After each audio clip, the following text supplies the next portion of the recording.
नमस्कृत्य नरं चैव नरोत्तमं देवीं सरस्वतीं व्यासं ततो जयमुदीरये। नष्टप्रायेषु अभद्रेषु नित्यं भागवत सेवया भगवती उत्तमश्लोके भक्तिर्भवति नैष्ठिकी। कृष्णाय वासुदेवाय देवकी नन्दनाय च नन्दगोपकुमाराय गोविन्दाय नमो नमः। नमो पंकजनाभाय नमो पंकजमालिने नमो पंकजनेत्राय नमस्ते पंकजांग्रहे। ॐ अज्ञानतिमिरान्धस्य ज्ञानाञ्जनशलाकया चक्षुरुन्मिलितं येन तस्मै श्रीगुरवे नमः। श्रीचैतन्यमनोभीष्टं स्थापितं येन भूतले स्वयं रूप कदा मह्यं ददाति स्वपदान्तिकं। वन्देऽहं श्रीगुरौ श्रीयुतापदकमलं श्रीगुरून् वैष्णवांश्च श्रीरूपं साग्रजातां सहगण रघुनाथान्वितं तं सजीवं साद्वैतं सावधूतं परिजनासहितं कृष्णचैतन्यदेवं श्रीराधा कृष्णपादान् सहगण ललिता श्रीविशाखान्वितांश्च नमः। ॐ विष्णुपादाय कृष्णपृष्ठाय भूतले श्रीमते भक्तिवेदांत स्वामिनिति नामिने। नमस्ते सरस्वती देवे गौरवाणी प्रचारिणे निर्विशेष शून्यवादी पाश्चात्यदेशतारिणे। वाञ्छाकल्पतरुभ्यश्च कृपा सिन्धुभ्य एव च पतितानां पावनेभ्यो वैष्णवेभ्यो नमो नमः। नमो महावदन्याय कृष्णप्रेमप्रदायते कृष्णाय कृष्णचैतन्य नाम्ने गौरतुषे नमः। पञ्चतत्त्वात्मकं कृष्णं भक्तरूपस्वरूपकं भक्तावतारं भक्ताख्यं नमामि भक्तशक्तिकं। हे कृष्णा करुणा सिंधो दीनबंधो जगत्पते गोपेश गोपिकाकांत राधाकांत नमोस्तुते। तप्त कांचन गौरांगी राधे वृंदावनेश्वरी वृषभानुसुते देवी प्रणमामि हरिप्रिये। जय श्री कृष्णा चैतन्य प्रभु नित्यानंद श्री अद्वैत गदाधर श्रीवासादि गौर भक्त वृंद। हरे कृष्णा कृष्णा कृष्णा हरे हरे हरे राम राम राम हरे हरे। आराध्यो भगवान् व्रजेश तनया तद्धाम वृंदावना रम्या काचिदुपासना व्रजवधू वर्गेण या कल्पिता। श्रीमद्भागवतं प्रमाणममलं प्रेम पुमर्तो महान् श्रीचैतन्य महाप्रभुर्मतमिदं तत्रार्धरानापरः। जय जय श्री राधा रमण जय जय नवल किशोर जय गोपी चित्त चोर प्रभो जय जय माखन चोर जय जय माखन चोर। हरे कृष्णा। सो उपस्थित सभी भक्तजनों का एक बार फिर से हार्दिक स्वागत है। तो मैं हमारे यात्रा लीडर्स और यहाँ पे जो उपस्थित भक्तगण है निताई नटेश्वर प्रभु, रविपति, दामोदर प्रभु, मधुसूदन प्रभु, राधा जीवन प्रभु, सभी भक्तों का बहुत बहुत धन्यवाद देना चाहता हूँ और भगवान के श्री चरणों पर प्रार्थना करते हुए, उनसे आशीर्वाद की अभिलाषा करते हुए और आप सब लोगों से आशीर्वाद की अपेक्षा करते हुए आज का ये जो कार्यक्रम है इसकी हम शुरुआत करते हैं। तो ये हमारा दूसरा सत्र है कार्तिक महात्म्य और दामोदर लीला का। पिछले शुक्रवार को हमने एक सत्र किया था जिसमें हम कार्तिक के महात्म्य के बारे में हमने थोड़ी चर्चा की थी और दामोदर लीला और दामोदर अष्टकम से चर्चा करने का प्रयास कर रहे थे और केवल एक श्लोक जो है वही हम कवर कर पा रहे थे। तो आज हम कोशिश करेंगे कि बाकी के जो श्लोक है वो हम कवर कर लें। तो मुझे पता नहीं कि लास्ट टाइम क्लास में कौन था या कौन नहीं था, तो केवल एक 5 मिनट लेके मैं जो हमने लास्ट टाइम जो कवर किया था वो भी बताने की कोशिश करूंगा, ताकि अगर कोई नया अगर कोई आया हो तो उसको जानकारी प्राप्त हो। तो हमने सांस्कृतिक, आध्यात्मिक और भक्तिमय कार्यक्रमों के बारे में बात की थी कि किस प्रकार से प्रभुपाद जी ने हमारे सब कार्यक्रमों को भक्तिमय कार्यक्रम बना के हमारे सामने पेश किया है। और फिर हमने और कहा था कि भगवान कृष्ण जो है वो माखन चोर है, और वो माखन क्यों चुराते हैं, क्योंकि हमारा जो हृदय है वो प्रेम जो है वो माखन से प्राप्त होता है। और अगर हम लोग वो प्रेम अगर कृष्ण को अर्पित नहीं करेंगे तो किसी और को देंगे और फिर धोखा खा जाएंगे। और कृष्ण केवल माखन ही नहीं चुराते हैं। हमने वो थोड़ा सा भजन गाया भी था कि किस प्रकार से बिल्वमंगल ठाकुर कहते हैं कि ये प्रसिद्ध चोर जो है, ब्रजे प्रसिद्धम नवनीत चौरम गोपांगना नाम च दुकुल चौरम, वो गोपियों के वस्त्र भी चुराते हैं और अनेक जन्मार्जित पाप चौरम, सारे के सारे जो पाप है अनेक जन्मों के संचित हुए हुए वो पाप भी ले लेते हैं।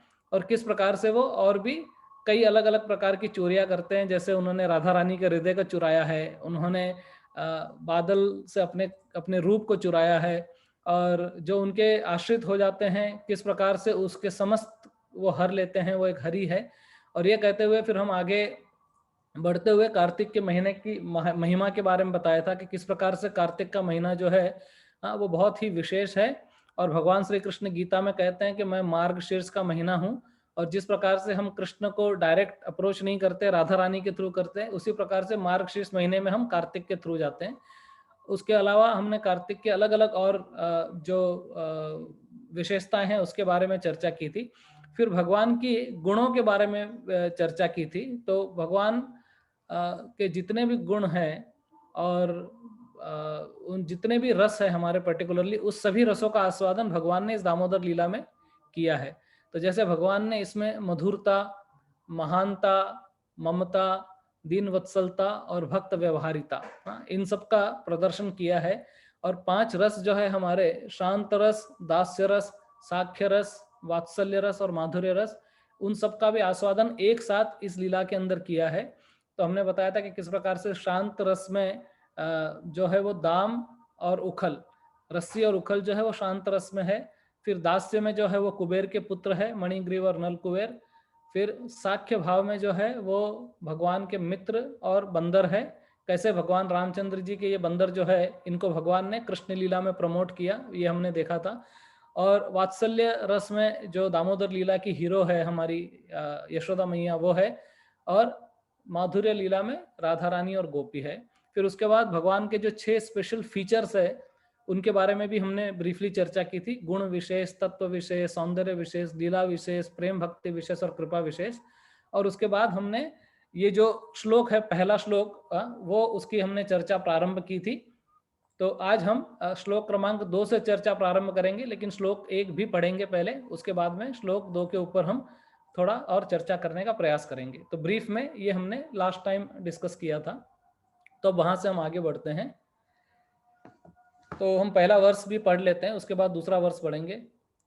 नमामीश्वरं सच्चिदानंद रूपम लसत्कुंडलं गोकुले भ्राजमानं यशोदाभियोलुखलाधवमानं परामृष्टम् अत्यंततो धृत्य गोप्या। और ये वर्ष पढ़ते टाइम हमने बार बार ये चर्चा की थी कि किस प्रकार से हर वर्ड के पीछे ईश्वर लगाना न भूले। नमामि ईश्वरम सच्चिदानंद रूपम के बारे में बात की थी, फिर लसत कुंडलम के बारे में बात की थी, और हमने एग्जाम्पल क्या दिया था कि दामोदर लीला जो है वो भी एक क्राइम सीन है। हाँ, तो जैसे डिटेक्टिव लोग उस क्राइम के अंदर जैसे डिटेक्ट करते हैं, हाँ, जैसे अपनी तहकीकात करते हैं, वैसे तहकीकात हमारे आचार्य लोग कर रहे हैं।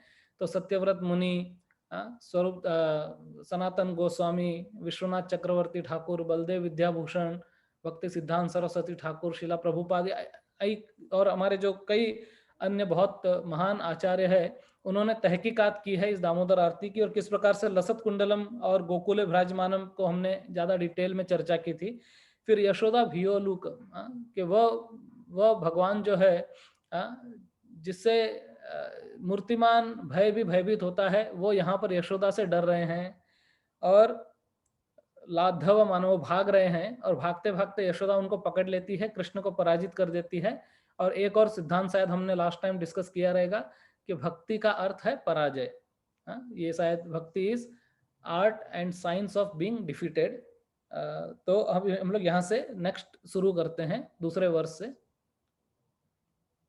यू हैव एनी क्वेश्चन और you are just telling to go ahead? You can unmute yourself Prabhu ji. आपका मम्मी का भजन भी हुआ था प्रभु जी। हाँ हाँ, मेरे मम्मी का भजन भी हुआ था, मम्मी भी आ रही है वो भी। तो भजन भी हमने किया था, और भजन उस आधार पे किया था कि प्रभुपाद जी तात्पर्य में लिखते हैं कि भगवान की अगर लीलाओं को याद रखना है तो उसको अगर पोएटिक फॉर्म में कंपोज किया जाए और गाया जाए तो आसानी से याद रह जाती है। और उसी तरह से फिर मेरी मम्मी ने वो भजन गा के सुनाया था, छोटो सो कन्हैयो यमुना तट पर खेलन आयो रे, छोटो सो कन्हैयो। तो ये क्रिकेट की शुरुआत भी भगवान ने की है।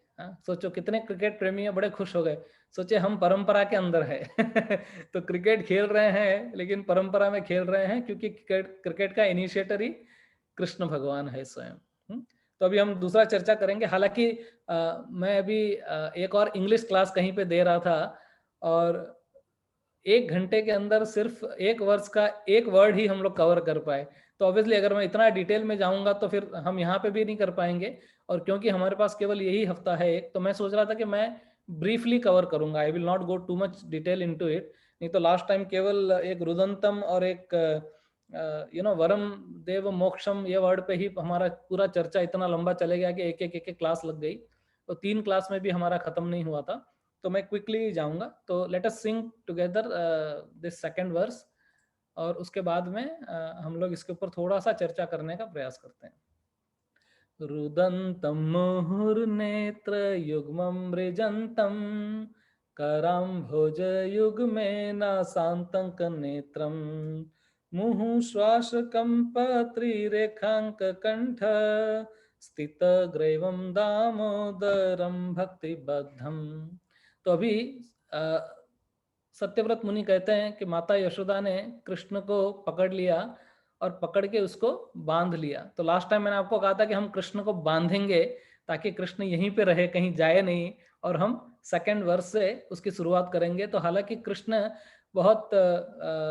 को कोई बांध नहीं सकता, हमने तत्व के रूप में बहुत डिटेल में चर्चा की थी कि कृष्ण बंधे नहीं जा सकते हैं, लेकिन माता यशोदा ने कृष्ण को बांध दिया। और बार बार 2 उंगल जो रस्सी छोटी हो रही थी उसके बारे में भी हमने शायद चर्चा की थी कि एक उंगल जो है वो है भक्त का प्रयास, और दूसरा उंगल जो है वो भगवान की कृपा। तब यहाँ पर कृष्ण बंधे हैं, और क्या हो रहा है, पहला ही वर्ड दूसरे स्टैंजा का सत्यव्रत मुनि लिखते हैं रुदंतम, मतलब क्या हो रहा है, भगवान रो रहे हैं। अब सोचो नेक्स्ट हमको इमीडिएटली क्या लिखना है रुदंतम के बाद, ईश्वरम। ये नहीं भूलना है। तो रो रहे हैं लेकिन कौन है, ईश्वर है। तो कृष्ण जो है वो यशोदा से भयभीत हो रहे हैं, भयभीत होके रो रहे हैं। तो श्रीमद् भागवतम में भगवान कहते हैं मद भयाद वाति वातोयम मृत्युश्चरति मद भयात सूर्यस तपति मद भयात वर्षतीर्ण दहती अग्नि ही। तो कहते हैं कि मेरे डर से हवा जो है वो बहती है, और मेरे भय से सूर्य जो है वो प्रकाशित होता है, मेरे भय से ही इंद्र जो है वो बादलों को भेजता है, और मेरे भय से ही अग्नि जो है वो प्रज्वलित होती है, और मेरे ही भय से मृत्यु जो है वह सब लोगों को हर के लेके आती है, ये सब कैसे होता है? मेरे भय से।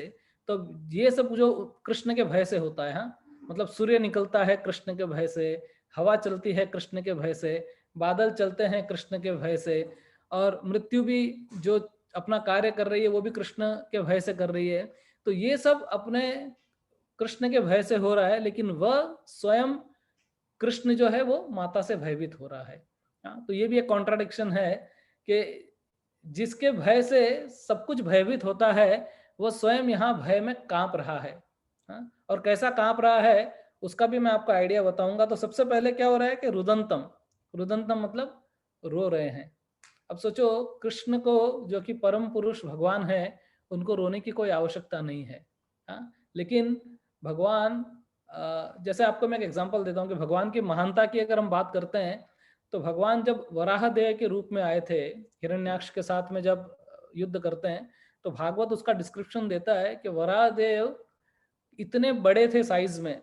या फिर मैं आपको एक ग्राफिक एग्जांपल देके समझाता हूँ तो शायद आपको समझ में आएगा ये बात, कि एक बार कृष्ण भगवान पांडवों के साथ में कहीं जा रहे थे जंगल में, और जंगल में जाते जाते उन्होंने देखा कि वहां पर एक कोई बहुत बड़ा सोने का पहाड़ था। तो भगवान कृष्ण ने भीम को कहा कि ये जरा सोने के पहाड़ को थोड़ा धक्का मार, पीछे कर। तो भीम को अपने बाजुओं पे बहुत गर्व था। तो भीम ने सोचा चलो मैं धक्का मार के इस पहाड़ को थोड़ा पीछे कर देता हूँ। और धक्का मारने लगा भीम, लेकिन वो पहाड़ पीछे ही नहीं जा रहा था। और पसीने पसीने हो गया भीम, लेकिन वो पीछे नहीं जा सका। और उसके बाद में भीम ने पूछा कि क्या यार, ये मतलब क्या चीज़ है, इसको मैं धक्का क्यों नहीं मार पा रहा हूँ? तो कृष्ण भगवान ने कहा कि ये ईयर रिंग है। हाँ? कान का कुंडल है। लास्ट टाइम हम लसत कुंडलम की बात कर रहे थे, तो उन्होंने कहा ये कान का कुंडल है, ईयर रिंग है ये। किसका किसका ईयर रिंग था? किसी को पता है वो? कोई हाथ उठा के बोलेगा। हिरण्याक्ष ना, नहीं, वराहदेव ने तो। हिरण्यकशिपु का ईयर रिंग था। तो वो कहते हैं कि ये हिरण्यकशिपु का ईयर रिंग है, हाँ, जिसको मैंने मारा था जब मैं नरसिम्हा के रूप में आया था। तो सोचो, ये उसका साइज जो है, ईयर रिंग का ये साइज है, तो हिरण्यकशिपु का साइज क्या होगा, और तब नरसिम्ह देव का साइज क्या होगा। और ऐसा कहते हैं कि जब नरसिम्ह देव फाइट कर रहे थे, तो उन्होंने पंजा झपट मारा उस पे, और वो पंजे में नाखून के बीच में छिप गया। और ये अतिशयोक्ति नहीं है बाय द वे। तो इस तरह से वर्णन आता है कि वराह देव जो थे इतने बड़े थे कि उनके एक रोम छिद्र में, ये जो हमारे शरीर में जो रोम होते हैं, है ना, पोर बोलते हैं इसको, पोर, इस पोर में, रोम छिद्र में पूरा का पूरा समुद्र समा जाता था।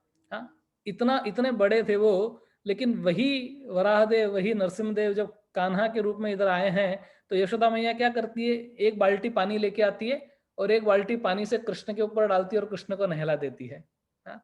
तो कृष्ण जो है जब इस मानव के रूप में जब अपना रूप लेके आते हैं, तो कृष्णदास कविराज गोस्वामी कहते हैं, कृष्णेर यतेक खेला सर्वोत्तम नर लीला, नर रूप जाहर स्वरूप। वो कहते हैं कि कृष्णेर यतेक खेला, अरे कृष्ण बहुत बड़े खिलाड़ी है। हाँ, अपन लोग पिक्चर देखते हैं, पिक्चर बनाते हैं ये लोग बॉलीवुड में, खिलाड़ी, खिलाड़ियों के खिलाड़ी, मिस्टर खिलाड़ी, मैं खिलाड़ी, तू अनाड़।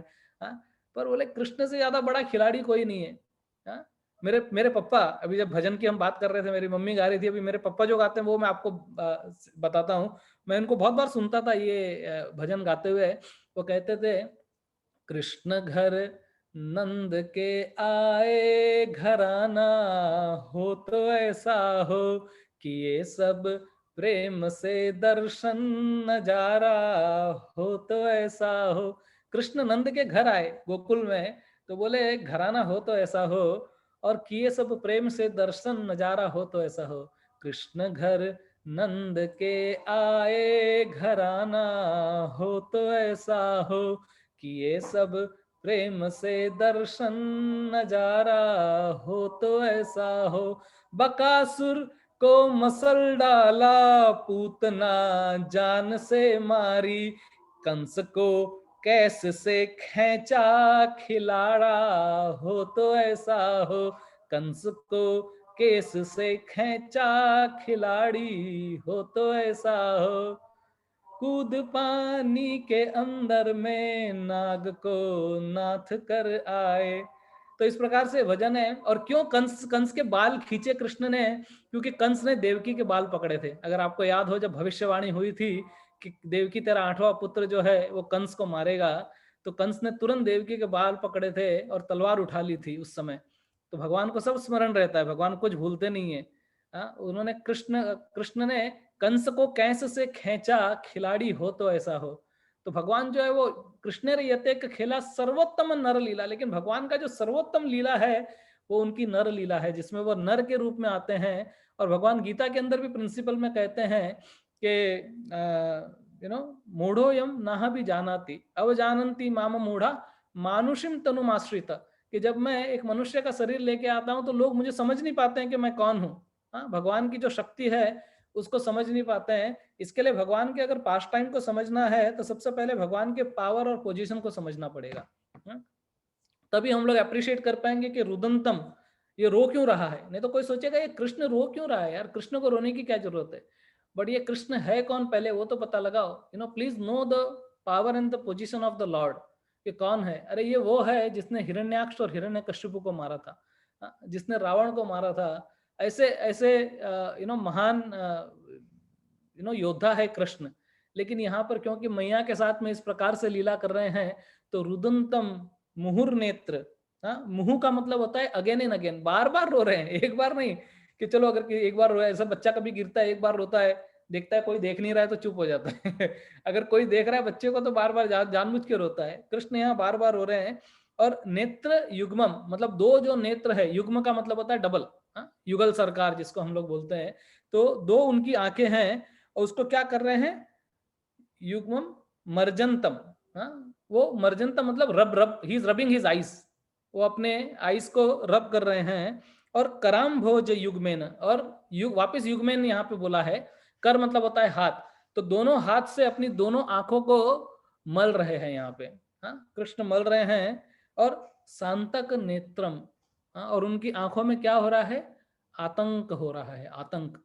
तो सोचो कृष्ण कितने डर रहे हैं, उसका एक झलक ऐसे एकदम डिटेल के अंदर हमको सत्यव्रत मुनि बता रहे हैं कि कृष्ण नॉर्मल डर नहीं रहे हैं। क्योंकि एक एक होता है, देखो संस्कृत भी ना एक विशेष भाषा है, तो इसमें जैसे एक डर को कहते हैं भय। भय एक शब्द है कि जैसे डर लगता है, और एक शब्द है जिसको कहते हैं आतंक। तो यहाँ पर भय वर्ड यूज नहीं कर रहे हैं सत्यव्रत मुनि। सत्यव्रत मुनि क्या वर्ड यूज कर रहे हैं, आतंक। और आपको मैं डिफरेंस बताता हूँ, भय और आतंक में डिफरेंस क्या है। समझो अब हम लोग गांव के अंदर है, और गांव में अगर कोई शेर घुस आए जंगल से, और हम अगर सुने कि अरे शेर आ गया, शेर आ गया, तो भय लगता है, डर होता है कि हाँ अरे शेर आ गया, बच के रहना, कभी कहीं पकड़ वकड़ नहीं ले हमारे को, तो वो डर रहता है। लेकिन समझो आप गांव में से कहीं जा रहे हो रास्ते पे, और वो शेर जो गांव में सुना था वो बिल्कुल हमारे सामने आ जाए, तो जो सुना था वो सुन के भय जो है वो तो लगता ही है, लेकिन उस शेर को अपने आंखों के सामने देख के जो हाव भाव प्रकट होते हैं ना, जो अंदर से इमोशंस हमारे आते हैं ना, उसको आतंक कहते हैं कि अभी तो सामने आ गया, मर जाएगा। तो इसलिए उन लोगों को आतंकवादी कहते हैं। वो नोटिस दे के आते नहीं है, वो तुरंत आते हैं और आके बंदूक से गोली मार देते हैं, फिनिश। खाली उनको मारने का ही काम होता है। तो इतना आतंक है, इसलिए उनको आतंकवादी कहते हैं कि लोग डर जाते हैं। तो कृष्ण की आंखों में वो आतंक हो रहा है। अभी कृष्ण की आंखें क्या है, एक सूर्य है, एक चंद्र है। लास्ट टाइम भी साथ मैंने बोला रहेगा कि नरसिम्हदेव भगवान के साथ जब युद्ध हो रहा था, तो नरसिम्हदेव भगवान एक आंख से आग उगल रहे थे और एक आंख से शीतलता उगल रहे थे। दोनों आंखों में दो अलग अलग इमोशंस था। वो कोई नहीं ऐसा प्रदर्शित कर सकता, केवल भगवान कर सकते हैं। तो नरसिम्हदेव भगवान एक आंख से गुस्से से हिरण्यकश्यप को देख रहे थे और उसका वध कर रहे थे, और दूसरे आंख से वो प्रहलाद को अपना आशीर्वाद और अपनी कृपा प्रदान कर रहे थे। वो आंखों के अंदर आतंक हो रहा है। तो कृष्ण एकदम पूरा वो उस आतंक के अंदर डरे हुए हैं। सांतंक नेत्रम, उनके नेत्र के अंदर आतंक हो रहा है। और मुहु यहाँ वापस से अगेन एंड अगेन, दो बार अगेन एंड अगेन यूज हुआ है। पहले तो बार बार रो रहे हैं, और बार बार क्या हो रहा है, श्वास निश्वास, मुहु श्वास कंप, मुहु श्वास कंप, उनकी श्वास निश्वास हो रहा है इतना, और कंपन हो रहा है उनके अंदर। त्रिरेखांक कंठ, और उनका गला जो है ऐसा होता है ना जब बच्चा जब बहुत जोर से जब रोता है, और वो जब दहाड़ के रोता है तो इस प्रकार से उसकी सिसकियां बाहर निकलती है। तो वो कृष्ण इस प्रकार से उसके गले त्रिरेखांक कंठ, तो भगवान का कंठ जो है वो इतना इतना अद्भुत कंठ है भगवान का। आपको पता है भगवान के कंठ की उपमा भागवतम में कहाँ पे की गई है? या चलो भागवत का जो भागवत के 12 स्कंद है ना, वो भगवान के लिम्ब है। आपको पता है कौन सा भागवत का स्कंद जो है भगवान का कंठ है?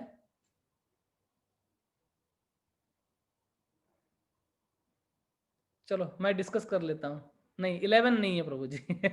11 is four head. 11 is four head.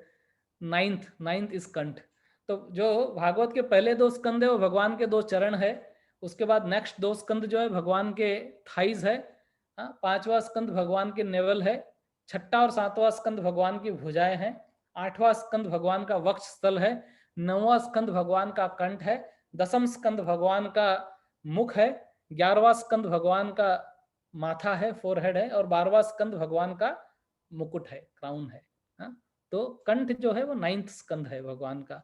तो त्रिरेखांक, तो भगवान का कंठ भी कैसा है कि जो शंख होता है ना, शंख उसमें तीन रेखाएं होती है, उस प्रकार का वो त्रिरेखाओं वाला। तो सोचो कितना डिटेल में जा जाके वो देख देख के बोल रहे हैं कि देखो कृष्ण जो है उसका कंठ है वो हिल रहा है, श्वास निश्वास हो रहा है। कृष्ण की आंखों के अंदर वो जाके देख रहे हैं कि आतंक हो रहा है। और कितना मतलब जैसे हमने वो डिटेक्टिव की बात की थी कि वो एकदम अपना गिलोरी कांच, अपना डिटेक्टिव ग्लास लेके और बिल्कुल कृष्ण के ऊपर फोकस करके और इतना अच्छी तरह से वो बखान कर रहे हैं कि कृष्ण, अब सोचो कृष्ण इतना जोर जोर से सांसें ले रहे हैं। हाँ, मैं आपको बता दूं कि भगवान श्री कृष्ण से बलराम का विस्तार होता है, उससे चतुर्व्यूह का विस्तार होता है, उससे महाविष्णु निकलते हैं। और महाविष्णु के केवल एक सांस छोड़ने से millions of universes are created. और जब वो सांस अंदर लेते हैं तो millions of universes are annihilated, वापिस से अंदर चले जाते हैं।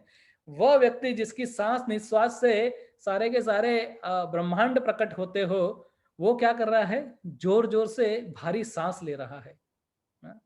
समझ में आ रही ना बात? कि सोचो कभी कभी कैसा होता है ना कि हमारे जीवन में अगर कोई बहुत बड़ी कठिनाई आती है तो हमारी सांस जो है भारी हो जाती है। हम सिसकियां लेने लगते हैं। तो ऐसे हो रहा है, स्थित ग्रैव दामोदरम भक्ति बद्धम। तो वो क्या कर रहे हैं कि इतना जोर जोर से सांस ले रहे हैं, इतना आतंक हो रहा है उनकी आंखों के अंदर में, वो रो रहे हैं। लेकिन कौन है? ईश्वर है। लेकिन उनके साथ में क्या हुआ है? दामोदरम, स्थित ग्रैव दाम उदरम। अब दाम का मतलब क्या होता है? रस्सी। उदर मतलब पेट। तो जिसके पेट को रस्सी से बांध दिया गया उसको क्या कहते हैं? दामोदर। तो ये दामोदर का नाम कैसे आता है? कि जिसके पेट को रस्सी से बांध गया। अब कृष्ण का पेट भी ऑर्डिनरी पेट नहीं है, कृष्ण को कोई बांध नहीं सकता। इसलिए माता यशोदा जब बांधने का प्रयास कर रही थी तो बार बार इतनी सारी रस्सी उन्होंने ली। तो ऐसे बताते हैं कि 9 लाख गायें थी यशोदा के घर में केवल। तो उन्होंने 9 लाख रस्सी, नहीं 18 लाख रस्सी ली उन्होंने। कैसे? क्योंकि एक रस्सी तो गाय के गले में बनती है और एक रस्सी गाय के पैर में बनती है जब उसका दूध निकाला जाता है। तो 18 लाख रस्सी तो यशोदा ने शायद यहीं पे ले ली। और सारे पड़ोसी लोग आके अपनी रस्सी देके जा रहे थे कि भाई मेरी रस्सी भी ले लो, बांध दो।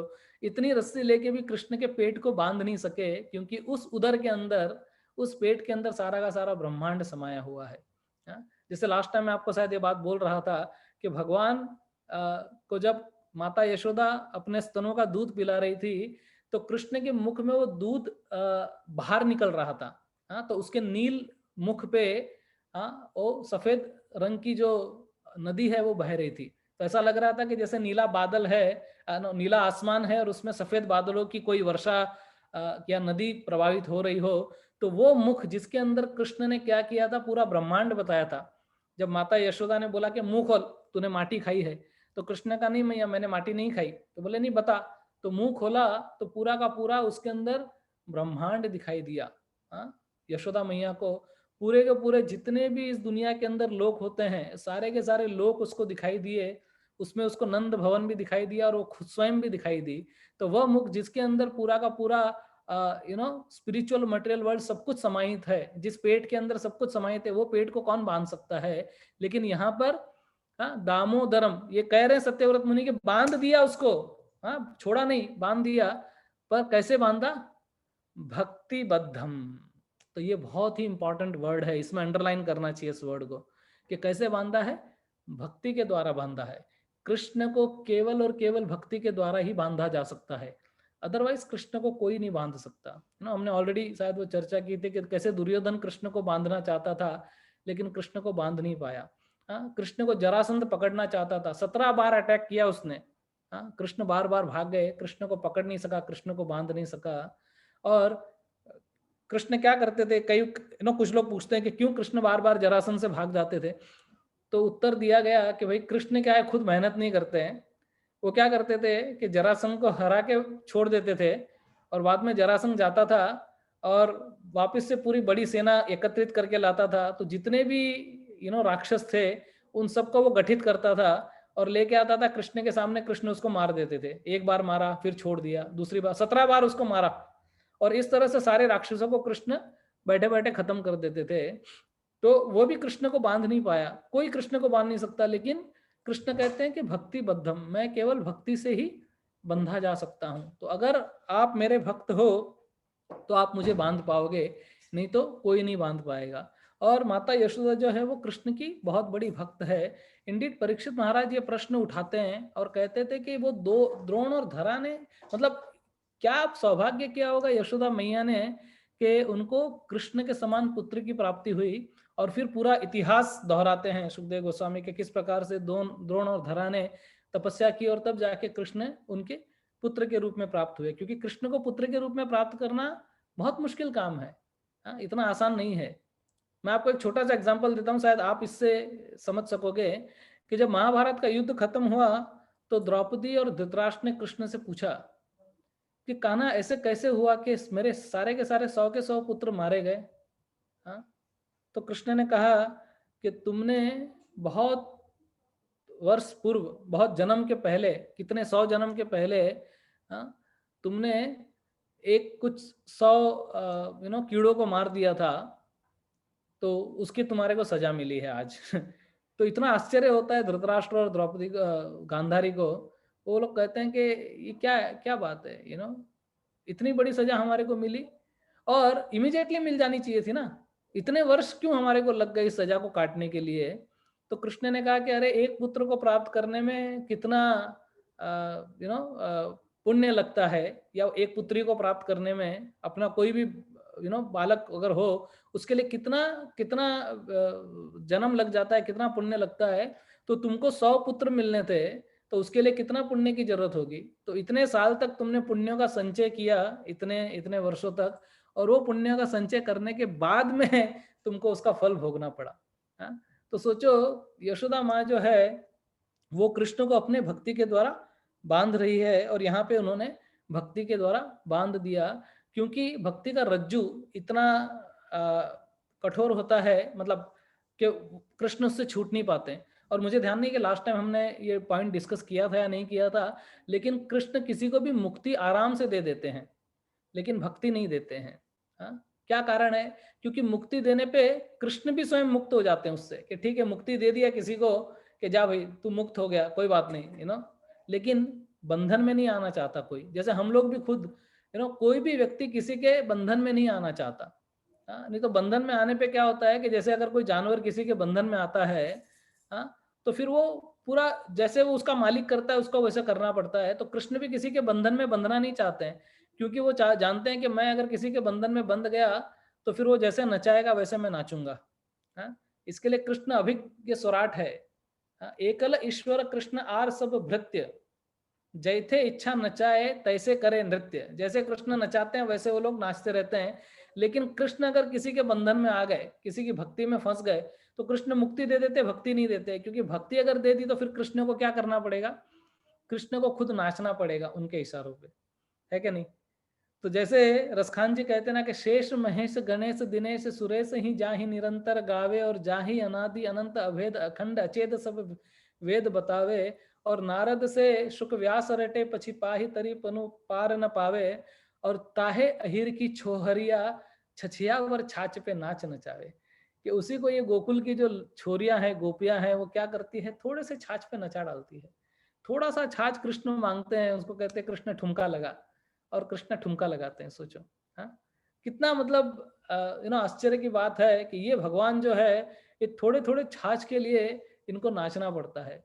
कृष्ण सबको अपने इशारे पे नचाते हैं। अभी हमने ये श्लोक पढ़ा था, मद भयात वाति वातोयम मृत्युश्चरति मद भयात। हाँ, कि मृत्यु जो है मेरे भय से होता है, सूर्य मेरे भय से निकलता है।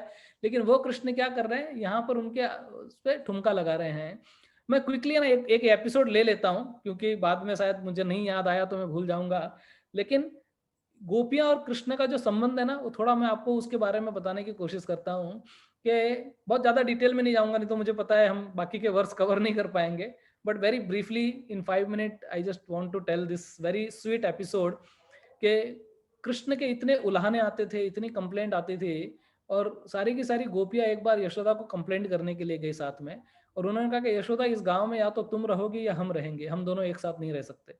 तो बोला ऐसा क्या हुआ? बोला ये तुम्हारा कृष्ण इतना उत्पात मचाता है कि अभी हमारे तो नाक में दम कर दिया है, अभी हम लोग तो यहाँ पे नहीं रह सकते। तो उसने, यशोदा ने कहा कि बताओ मेरा कान्हा क्या करता है? तो कहता है सुबह सुबह आ जाता है और हम लोग घरेलू काम में बिजी रहती है, या हमारे बछड़े खोल देता है, सारे के सारे बछड़े जाके दूध पी लेते हैं गाय का, सारा दूध खत्म हो जाता है, हमारे को दूध मिलता नहीं है, हम लोग ठहरी ग्वालन, अगर हम लोग दूध नहीं बेचेंगे, दही नहीं बेचेंगे तो अपने घर को कैसे चलाएंगे, हमारा तो सब कुछ वो हो जाता है। तो यशोदा कहती है कि फिर तुम उसको रोकना चाहिए कृष्ण को। तो बोलती है अरे हम रोकने का प्रयास करती है तो उल्टा कृष्ण हमारे को डांटता है और कहता है कि अरे क्या मैं बछड़े अपने घर से लेके आया हूँ? गाय किसके? तुम्हारी।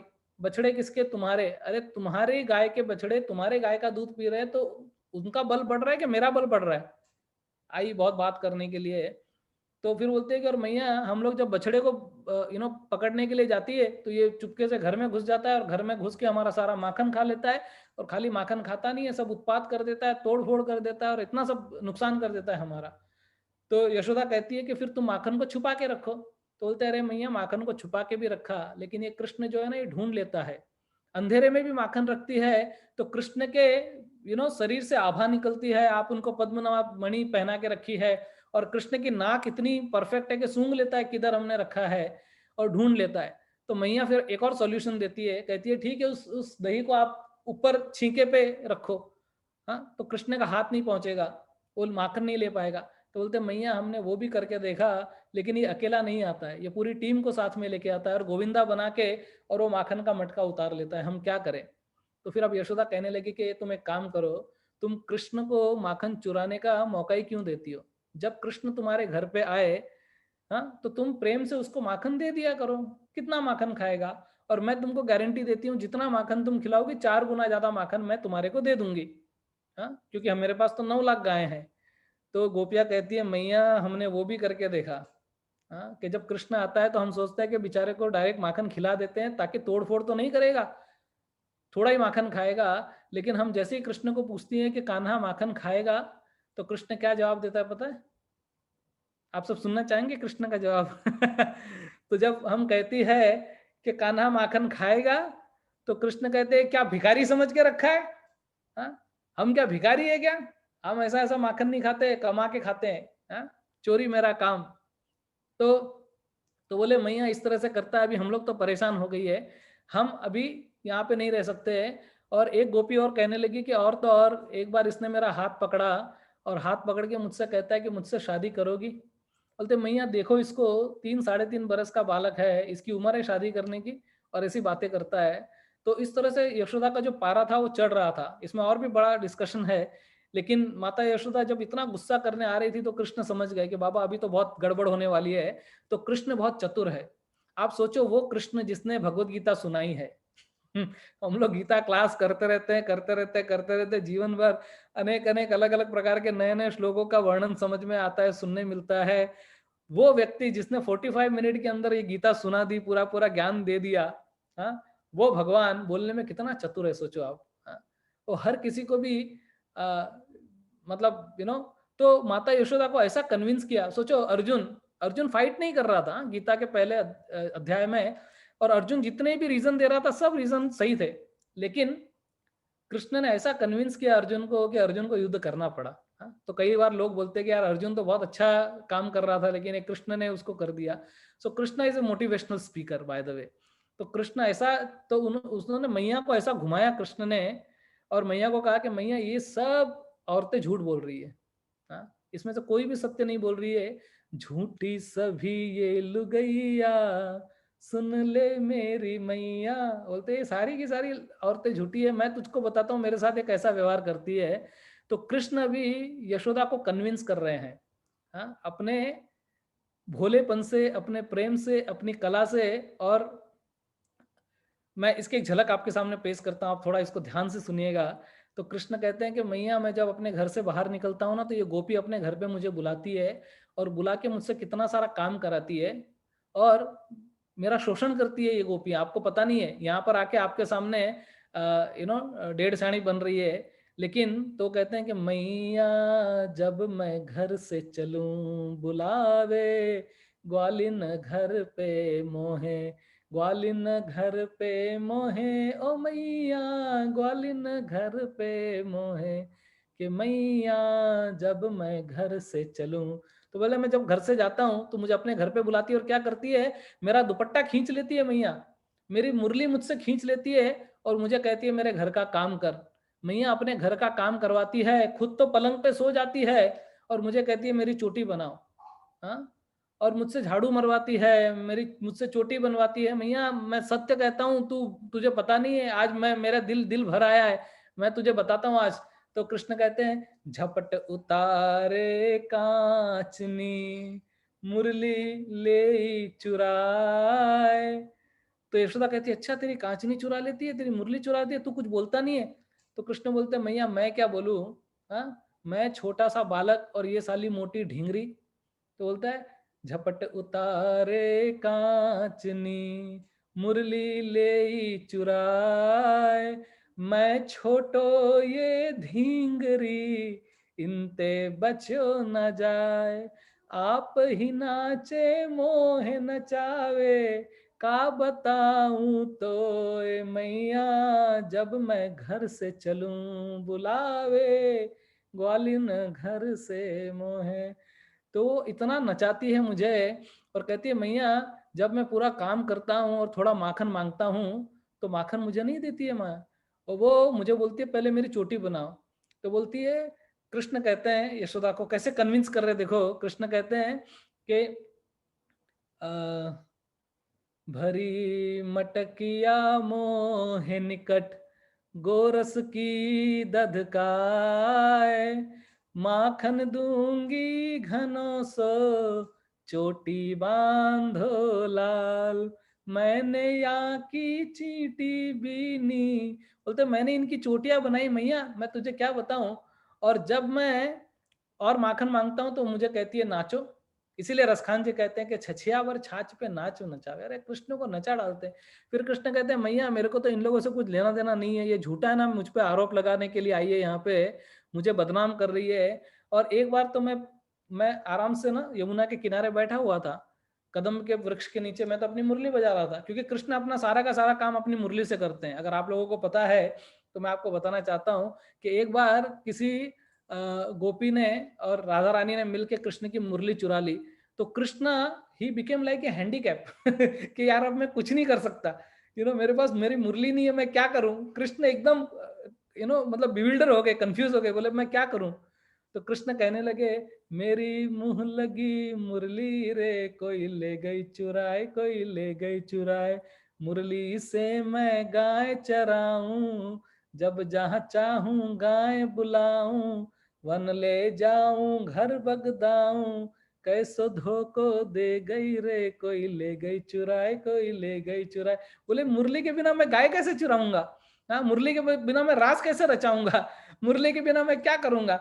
तो इस प्रकार से तो बोले मैं तो मुरली बजा रहा था मैया, और ये लोग पनघट के वहां पर आई पानी लेने के लिए और इन्होंने जोर जोर से मेरा गाल खींचा। ऐसा होता है ना, कभी कभी छोटा बच्चा होता है, जैसे हमको पता है अथर्व, हमारा अथर्व का बड़ा कई बार माता जी लोग उसको पकड़ पकड़ के खींचती है।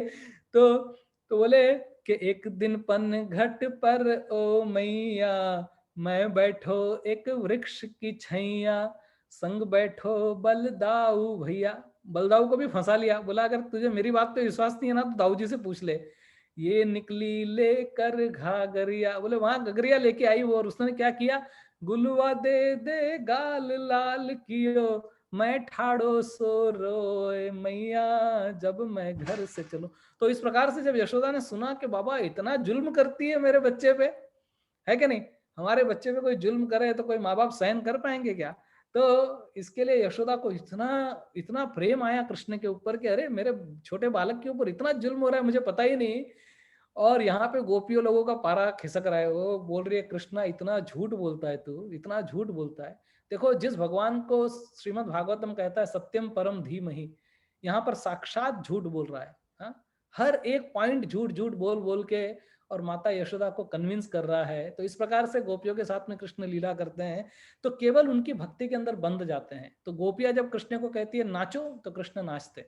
हाँ, एकदम कठपुतली बन जाते हैं कृष्ण उनके हाथों के अंदर। इसीलिए सत्यव्रत मुनि ने क्या लिखा, भक्ति बद्धम, कि कृष्ण को बांधना है तो केवल भक्ति के द्वारा ही बांधा जा सकता है। There is no other way, there is no other way, there is no other way. And now we will go little further, otherwise we will also stay here and then हम लोग भी भक्त सोचेंगे प्रभु जी आगे क्यों नहीं बढ़ रहे, रुदंतम मुहुर्नेत्र।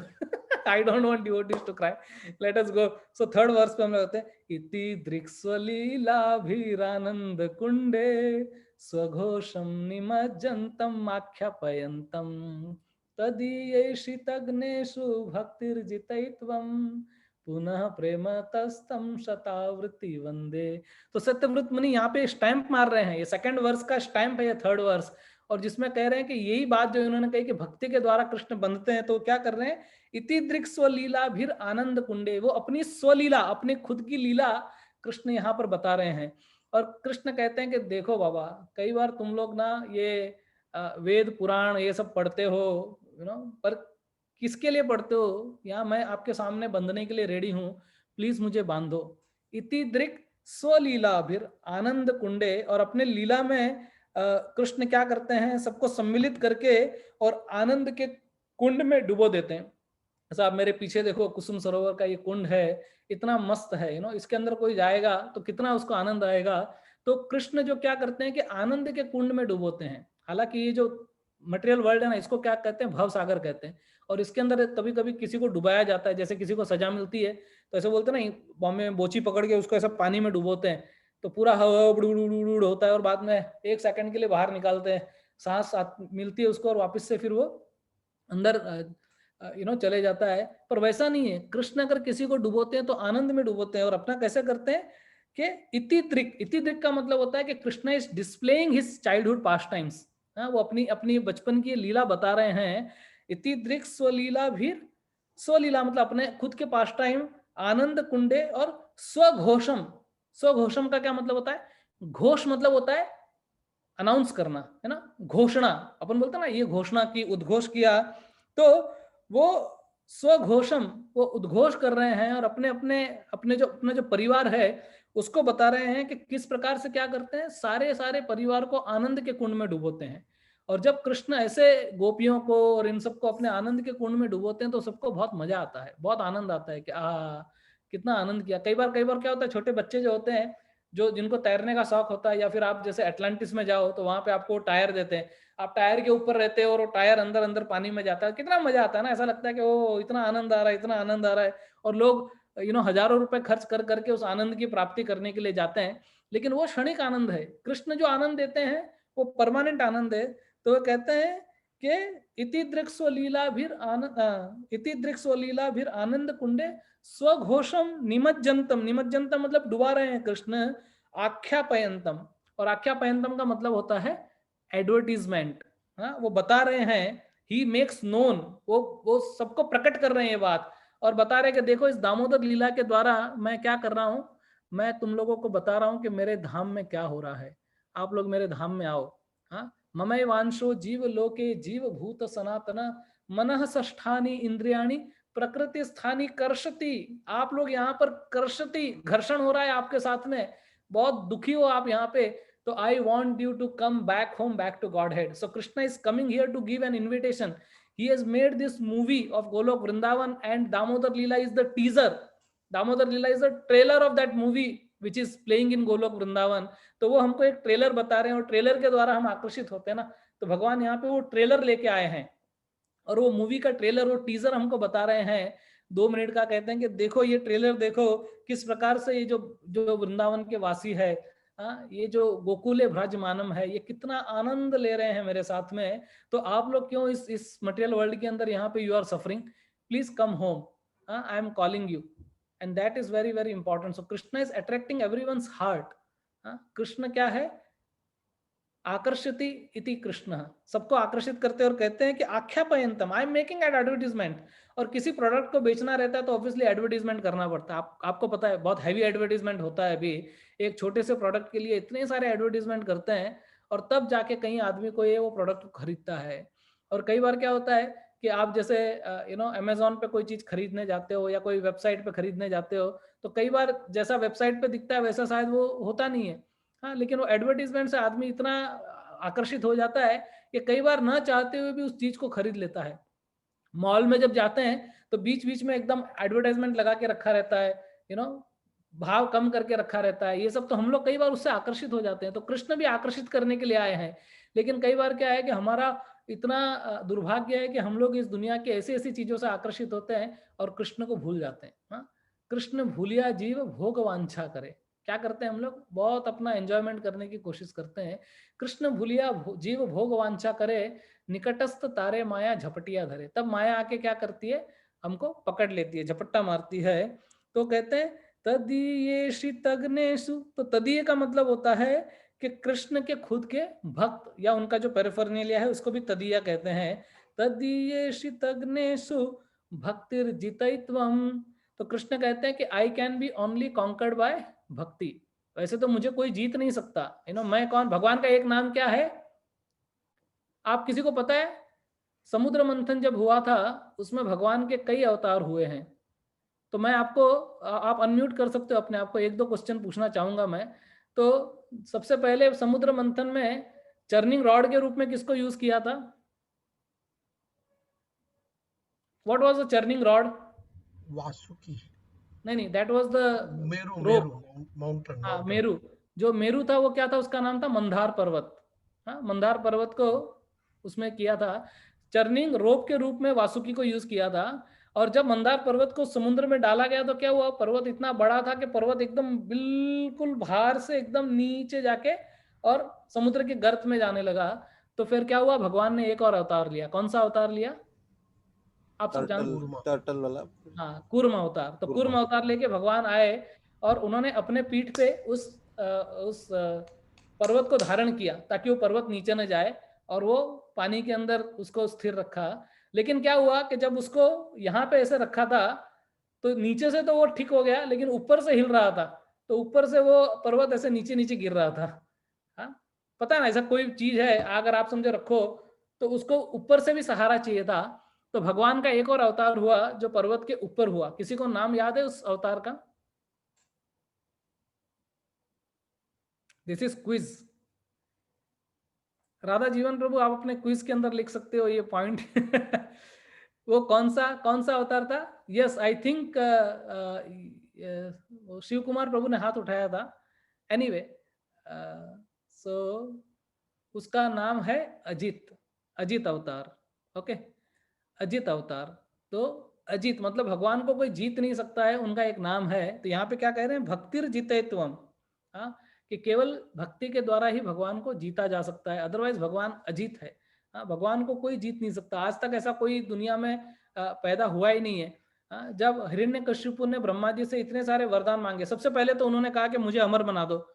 तो ब्रह्मा जी ने क्या कहा, यार I also come with an expiry date. तेरे को अमर कहाँ से बना दूंगा? तो बोला ठीक है, मैं अंदर नहीं मरूं, बाहर नहीं मरूं, दिन में नहीं, रात में नहीं, ऐसा पूरी दुनिया भर का सूरा पूरा करके क्या किया, एक कॉम्प्रिहेंसिव लाइफ इंश्योरेंस पॉलिसी बनाया उसने। लेकिन फिर भी भगवान ने क्या किया, उस पूरी पॉलिसी को ध्यान में रखते हुए भी, हाँ, भगवान ने क्या किया, पूरी पॉलिसी को इंटैक्ट रखा। हाँ, लेकिन फिर भी हिरण्यकशिपु को मार दिया। तो सोचो भगवान मतलब कैसे है। ऐसा बोलते हैं that operation was successful and patient was dead. Narasimha भगवान ने ऐसा ऑपरेशन किया उस हिरण्यकशिपु का कि पूरी अतड़ियां बाहर निकाल दी। तो operation was successful and the patient got liberated. तो ये एक बार एक डॉक्टर जाता है पहली बार अपना ऑपरेशन थिएटर के अंदर, और साथ में माला लेके जाता है। तो माला देख के पेशेंट घबरा जाता है, तो बोलता है ये तुम साथ में माला क्यों लेके आए हो? तो डॉक्टर बोलता है कि आज मेरा पहला ऑपरेशन है, अगर सक्सेस हो गया तो माला मेरे लिए, नहीं तो तेरे लिए। तो नरसिम्हदेव भगवान को माला पहनाने से लोग डर रहे थे, क्योंकि इतना खूंखार वे में चिल्ला रहे थे वो। तो ब्रह्मा जी, शिव जी, इवन लक्ष्मी भी उनके पास में नहीं जा रही थी। तो उन्होंने सोचा यार आज कोई माला नहीं पहना रहा है, बिना माला के। तो उन्होंने कहा चलो क्या करते हैं, हिरण्यकशिपु की हथेलियों को बाहर निकाल के उन्होंने पहन लिया। जय श्री नरसिम्हदेव भगवान की जय। तो नरसिम्हदेव भगवान ऐसा है, तो अजीत है वो, कोई मतलब ऐसा है कि ना उनको कोई मार सकता है और ना ही किसी से परास्त होते हैं। लेकिन वो कहते हैं कि भक्तिर जितेत्वम और पुनः प्रेम तस्तम शतावृत्ति वंदे। और वे कहते हैं कि बार बार ये जो प्रेम जो है, ये भगवान दामोदर का जो प्रेम है, हाँ, इसकी शतावृत्ति 100 बार आवृत्ति करूं मैं, और इसके बारे में मैं सोचता रहूं। तो ये प्रार्थना करते करते सत्यव्रत मुनि वो प्रार्थना में साथ साथ में भगवान से कुछ आशीर्वाद मांग रहे हैं। तो ऐसे बताते हैं कि हर प्रार्थना के 4 पहलू होते हैं। If you want to write, you can write down. The first is glorification of the lord, भगवान का गुणगान करना। सेकंड, ह्यूमिलिटी, मतलब मुझे अपने आप को दैन्य बताना और दीनता का भाव प्रदर्शित करना। एक बार पराशर मुनि श्री रंगनाथ के मंदिर में बैठे थे, और एक व्यक्ति आया और पराशर मुनि को इतनी सारी गालियां देके चला गया। तो पराशर मुनि के सारे जो डिसाइपल्स थे वो तो बड़े चिल्लाने लगे, बोले अरे ऐसा कैसे, हमारे गुरु को आके कुछ भी बोल रहा है। लेकिन गुरु उनको रोक देते, बोलते कोई बात नहीं। और फिर कहने लगे कि इसको ये एक गिफ्ट दे दो मेरी तरफ से। तो बोलते अरे आपको गाली दी, आप गिफ्ट दे रहे हो? तो बोलते नहीं, इसने अच्छा काम किया है, क्योंकि प्रार्थना के अंदर ये दूसरा पहलू जो है वो शायद मैं बरोबर से फॉलो नहीं कर पा रहा था। मैं भगवान को तो रोज ग्लोरीफाई कर रहा हूँ, रंगनाथ को, हाँ, लेकिन उस रंगनाथ को ग्लोरिफिकेशन के साथ साथ में मैं अपने आप को मैं क्रिटिसाइज नहीं कर रहा था, दीनता नहीं बता रहा था। तो first is glorification, second is humility, third is asking for benediction, भगवान से कुछ वर मांगना, और चौथा है फॉरगिवनेस, माफी, तो क्षमा कर देना। तो वर मांगना बहुत जरूरी है। और वर कैसा होना चाहिए वो यहाँ पर सत्यव्रत मुनि हमको समझा रहे कि इस प्रकार से भगवान से वर मांगो। तो भगवान का एक और नाम है वरदराज। शायद लास्ट टाइम मैंने बोला था शायद आपको कि वरदराज के दर्शन करके आना, नहीं यहाँ नहीं कहा था, शायद मैंने कोई और क्लास में कहा था।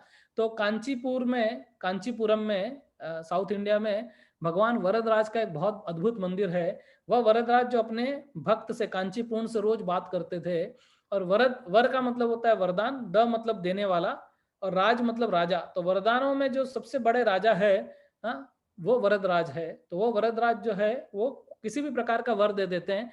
लेकिन सत्यव्रत मुनि उनसे कैसा वर मांग रहे हैं? कोई ऑर्डिनरी वर नहीं मांग रहे। नहीं तो हम लोग क्या करते हैं, देखो भगवान के सामने कभी भी जाते हैं तो सबसे पहले हम लोग भगवान के सामने जाके तुरंत अपना टू डू लिस्ट खोलते हैं, अपना एजेंडा आइटम खोलते हैं और भगवान को बताते हैं, जन्म देही, धनम देही, ये देही, वो देही, तेरी ऊंची शान है मौला, मेरी अर्जी मान ले मौला, ये दे दे, वो दे दे, बंगला मोटर कार दिला दे, एक नहीं दो चार दिला दे। That's what we sing, that's what we ask for the lord. और पिक्चर में जो पिक्चर देखोगे तो भाई यही सब सीखोगे। पिक्चर में गाना भी कैसे गाते हैं कि देवा हो देवा, तुमसे बढ़कर कौन, और तुम्हारे भक्तजनों में हमसे बढ़कर कौन। इधर भी अपना अहम है। और अंधन को आंख दे, कोड़न को काया, और बांझन को पुत्र दे, निर्धन को माया। माया मांग रहे हैं हम लोग, जैसे कि माया की कमी है हमारे पास में। कोई माया मांग रहा है, माया नहीं, अरे इतने माया से घिरे हुए हम लोग, और उस वजह से हमारा बुद्धि ठिकाने पे नहीं है। हमको पता नहीं है क्या मांगना चाहिए, क्या नहीं मांगना चाहिए, लेकिन फिर भी भगवान से इस प्रकार से मांगते हैं। और हमारा ध्यान मतलब कहाँ पे रहता है, जय जगदीश हरे, ये दे दे, वो दे दे, सब इस तरह से मांगते। ये भगवान से मांगना नहीं चाहिए। ये भगवान क्या मुक्तिदाता की तरह मुक्ति दे के छोड़ देंगे। इट इज लाइक ईचिंग, खुजली के जैसे। अरे भगवान से क्या मांगना है? तो यहाँ पर सत्यव्रत मुनि सिखा रहे हैं हमको कि क्या मांगो। तो कहते हैं वरम देव मोक्षम न मोक्षम वधिम वा, न चान्यम वृणे हम वरे सदपीह, इदम ते वपुरनाथ गोपाल बालम सदा में मनस्याविरास्तम की मन्ये। तो वे कहते हैं कि मैं आपसे वर मांगता हूं, वरम, हाँ, देव, हे लॉर्ड, हाँ, हे भगवान, मोक्षम, मेरे को मोक्ष नहीं चाहिए, मोक्षम न, कहते हैं न। तो ये न बहुत इंपॉर्टेंट है। कई बार व्यक्ति जो होता है ना, जो कभी कभी हम लोग भी जब भजन गाते हैं और हमको सच में पता नहीं रहता क्या गाना क्या नहीं गाना, हम लोग उल्टा पुल्टा गा लेते हैं। और उसका सबसे उत्कृष्ट नमूना मैं आपको बताता हूँ, जो शायद कई बार इवन दीक्षित भक्तों के साथ भी होता है, रोज होता है सुबह सुबह जब हम लोग गाते हैं, यस्य प्रसादात भगवत प्रसादो, यस्य अप्रसादान न गति कुतोपि। ये बहुत इंपॉर्टेंट है इसके अंदर। नहीं तो कोई गड़बड़ में रूप में गाएगा, कहेगा यस्या प्रसादात भगवत प्रसादो यस्या प्रसादात न गति कुतोपि, मतलब जिसके प्रसाद से, मतलब क्या उल्टा पुल्टा गा लेंगे। तो ध्यान रखना चाहिए। एटलीस्ट ये दीक्षित भक्त जो गाते हैं अपने ये गुरु अष्टकम को, विश्वनाथ चक्रवर्ती द्वारा जो विरचित है, तो संस्कृत जो है ये बहुत विशेष भाषा है और इसमें बहुत ध्यान रखना पड़ता है कि हम लोग क्या गा रहे हैं क्या नहीं गा रहे हैं। तो the correct way of pronunciation और at least thinking is like this, that यस्य प्रसादात भगवत प्रसादो, जिसके आशीर्वाद से भगवान का आशीर्वाद प्राप्त होगा, और यस्य अप्रसादात, और अगर जिनका आशीर्वाद हमारे पे नहीं रहा तो न गति कुतोपि, फिर हमारा तो कोई चांस ही नहीं है, कहीं पे कुछ नहीं होगा। तो ये बहुत इंपॉर्टेंट लाइन है, तो मैं सोचा ये बता दूं। तो वैसे कई बार हमारे को ये न बहुत खलता है। हाँ, तो एक बार गौरांग प्रभु अपनी क्लास में बता रहे थे इस तरह से मजाक करते हुए कि कई बार भक्त लोग सोचते हैं कि ये महाप्रभु तो इतने बड़े दाता शिरोमणि है, हम ऐसा सोचते ना। तो बोलते लेकिन कई बार महाप्रभु भी एकदम विशेष तरह से व्यवहार करते हैं। तो ऐसे बताते हैं कि ना ही देखी स्थान स्थान यारे तारे कैला दान महाप्रभु दाता शिरोमणि, कि महाप्रभु तो दाता शिरोमणि, बड़े शिरोमणि बन के आए, किसी को भी कुछ भी दे देते हैं। तो जैसे देखो कृष्ण और भगवान चैतन्य महाप्रभु में क्या फर्क है मैं बताता हूँ। कृष्ण क्या है, बहुत बड़ा आदमी है, he is the owner of everything, अहम सर्वस्य प्रभो अभिज्ञ स्वराट, और सब कुछ है।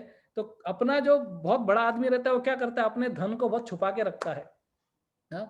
अपना पासवर्ड किसी के साथ, अपना बैंक अकाउंट डिटेल पासवर्ड किसी के साथ शेयर नहीं करता है। तो कृष्ण भी शेयर नहीं करते हैं एक्चुअली, लेकिन उसका जो एकदम नजदीकी जो रिश्तेदार रहेगा या बहुत अपना पुत्र रहेगा या कुछ ऐसा रहेगा, उसके साथ सर्व करते हैं। तो कृष्ण अपनी भक्ति जो है वो केवल अपने भक्तों को ही देते हैं। प्रेम जो है अपना, कृष्ण का प्रेम, वो केवल उनके गिने चुने, जैसे उनकी जो अष्ट सखियां हैं, ऐसे तार मध्ये हेम पीठ अष्टदले वेष्टित अष्टदले प्रधान नायिका, उनको ही देते हैं, हर किसी को नहीं देते हैं चैतन्य महाप्रभु की तरह। लेकिन वही व्यक्ति, समझो उस बड़े व्यक्ति को आप दारू पिला लो, उसको पूरा टुन्न कर दो, और वो जब टुन्न कर देगा तो क्या बोलेगा, यार तेरा भाई तेरे को देगा, तेरे को जो चाहिए मांग मुझसे।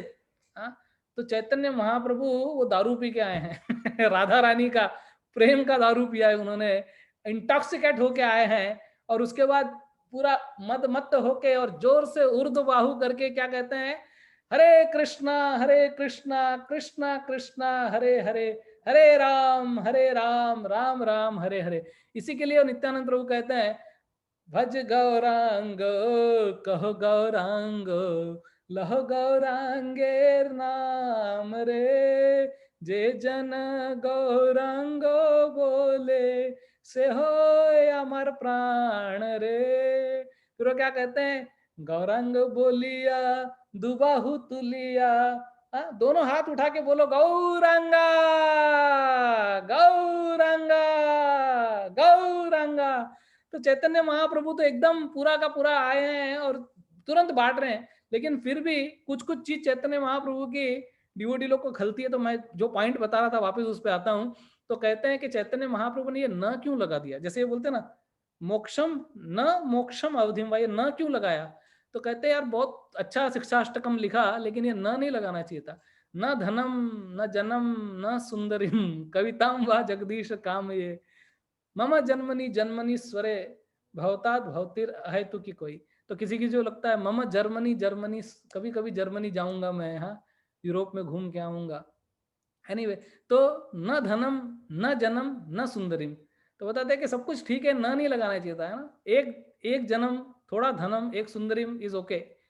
चैतन्य महाप्रभु बोलते हैं कि ना बाबा ना न मोक्षम, मुझे मोक्ष नहीं चाहिए, सत्यव्रत मुनि बोल रहे हैं।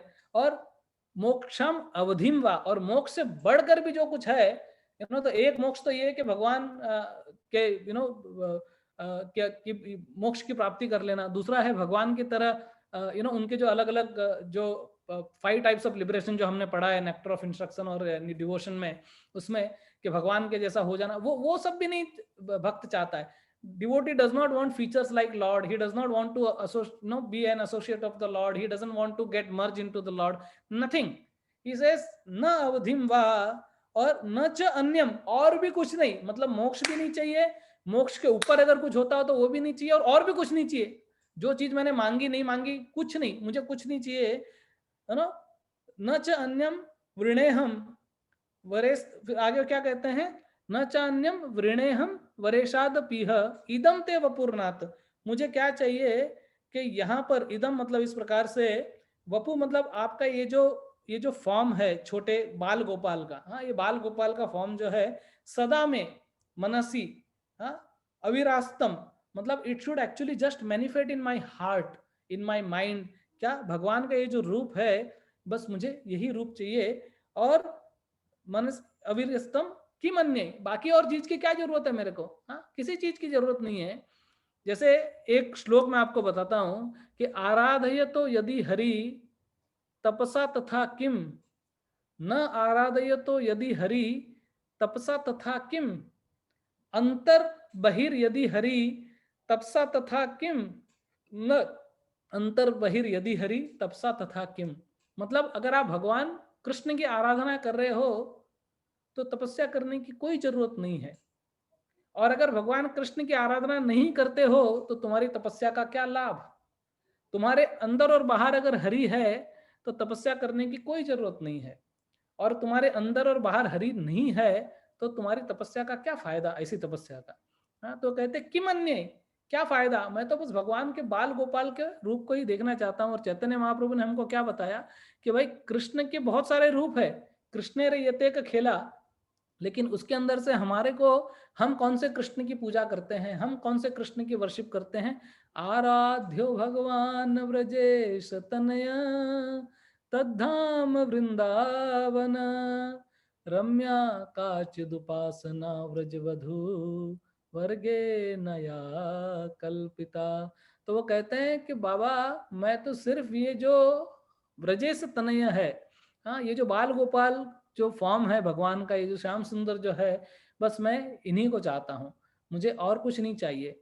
हाँ, तो व्यक्ति जो होता है, जैसे कहते हैं ना, मैंने साथ पहले भी कभी बहुत एक बार चर्चा की थी कि एक कृष्ण है वृंदावन के, एक कृष्ण है मथुरा के, और एक कृष्ण है द्वारिका के और हस्तिनापुर के। हमको कौन से कृष्ण चाहिए, हमको वृंदावन के कृष्ण चाहिए। We are very clear, Dwarka के भी कृष्ण नहीं। हाँ, वैसे ही राम भी 3 प्रकार के राम है, एक राम है अयोध्या के, एक राम है किष्किंधा के, और एक राम है लंका के। हमको कौन से राम चाहिए, हाथ उठाइए, मैं आपको अनम्यूट करूंगा। हमको कौन से राम चाहिए, मुझे दिख नहीं रहा है स्क्रीन, अगर आपको दिख रहा है तो आप जरा अनम्यूट कर दो। हाँ अदिति बोलो, एक minute, let me unmute you. Yes, कौन से राम चाहिए हमको, किष्किंधा के। अच्छा, आपको किष्किंधा के चाहिए, ठीक है। और कोई बोलना चाहता है, कौन सा राम चाहिए हमारे को। हाँ, अयोध्या के राम, किष्किंधा के राम और लंका के राम। अच्छा, बोलो राधा जीवन प्रभु बोलो। ये मैंने बताया था प्रभु जी, हमको तो अयोध्या प्रभु जी। हाँ, अयोध्या। अच्छा, राजू प्रभु आप बोलो। इन्होंने अयोध्या बोला, एक ने किष्किंधा बोला। राजू प्रभु आप अनम्यूट करो और बोलो। अयोध्या के प्रभु जी। अयोध्या के, मैंने एक्सपेक्ट किया था कि ज्यादातर लोग अयोध्या के बोलेंगे, लेकिन मैं बोल देता हूँ, मुझे लंका के राम चाहिए। ये मैंने मुस्तफा में बोला भी था, आप लोग सब भूल गए वापस से। 1 साल हो गया शायद इस बात को, या 2 साल हो गया, जब मैंने रामायण का क्लास दिया था तो मैंने आपको पहला यही प्रश्न उठाया था कि 3 प्रकार के राम है, लंका के राम, अयोध्या के राम, और तो अब मैं आपको बताऊंगा कि क्यों लंका के राम चाहिए। तो बाकी जो 2 राम है उनको इनवाइट किया गया था, अयोध्या के राम को दशरथ जी ने इनवाइट किया था और किष्किंधा के राम को हनुमान जी ने इनवाइट किया था, लेकिन लंका के राम को किसी ने इनवाइट नहीं किया था। तो ये भक्त बोलता है कि मेरा हृदय जो है ना वो भी लंका के जैसा है, काम क्रोध लोभ मोह मद मत्सर सबसे भरा हुआ है, अंधेरा है मेरे हृदय के अंदर, है राम। हाँ, और उस अंधेरे के अंदर आप उजाला कीजिए। और मैं इतना पतित और गिरा हुआ हूं कि मैं आपको इनवाइट भी नहीं कर पा रहा हूं, बिकॉज मेरा ध्यान कहीं और लगा हुआ है, मैं यहाँ पे कि दुनिया के अंदर रमा हुआ हूं, है ना।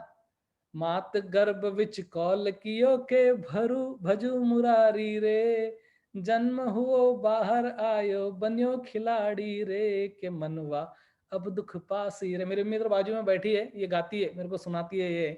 तो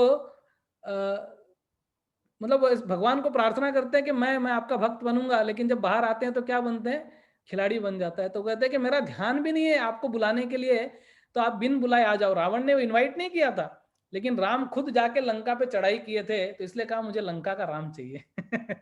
एनीवे, राम और कृष्ण में वैसे कोई अंतर नहीं है, राम कृष्ण दोनों एक है, अंतर नाही निमेष, इनके नयन गंभीर हैं, इनके चपल विशेष।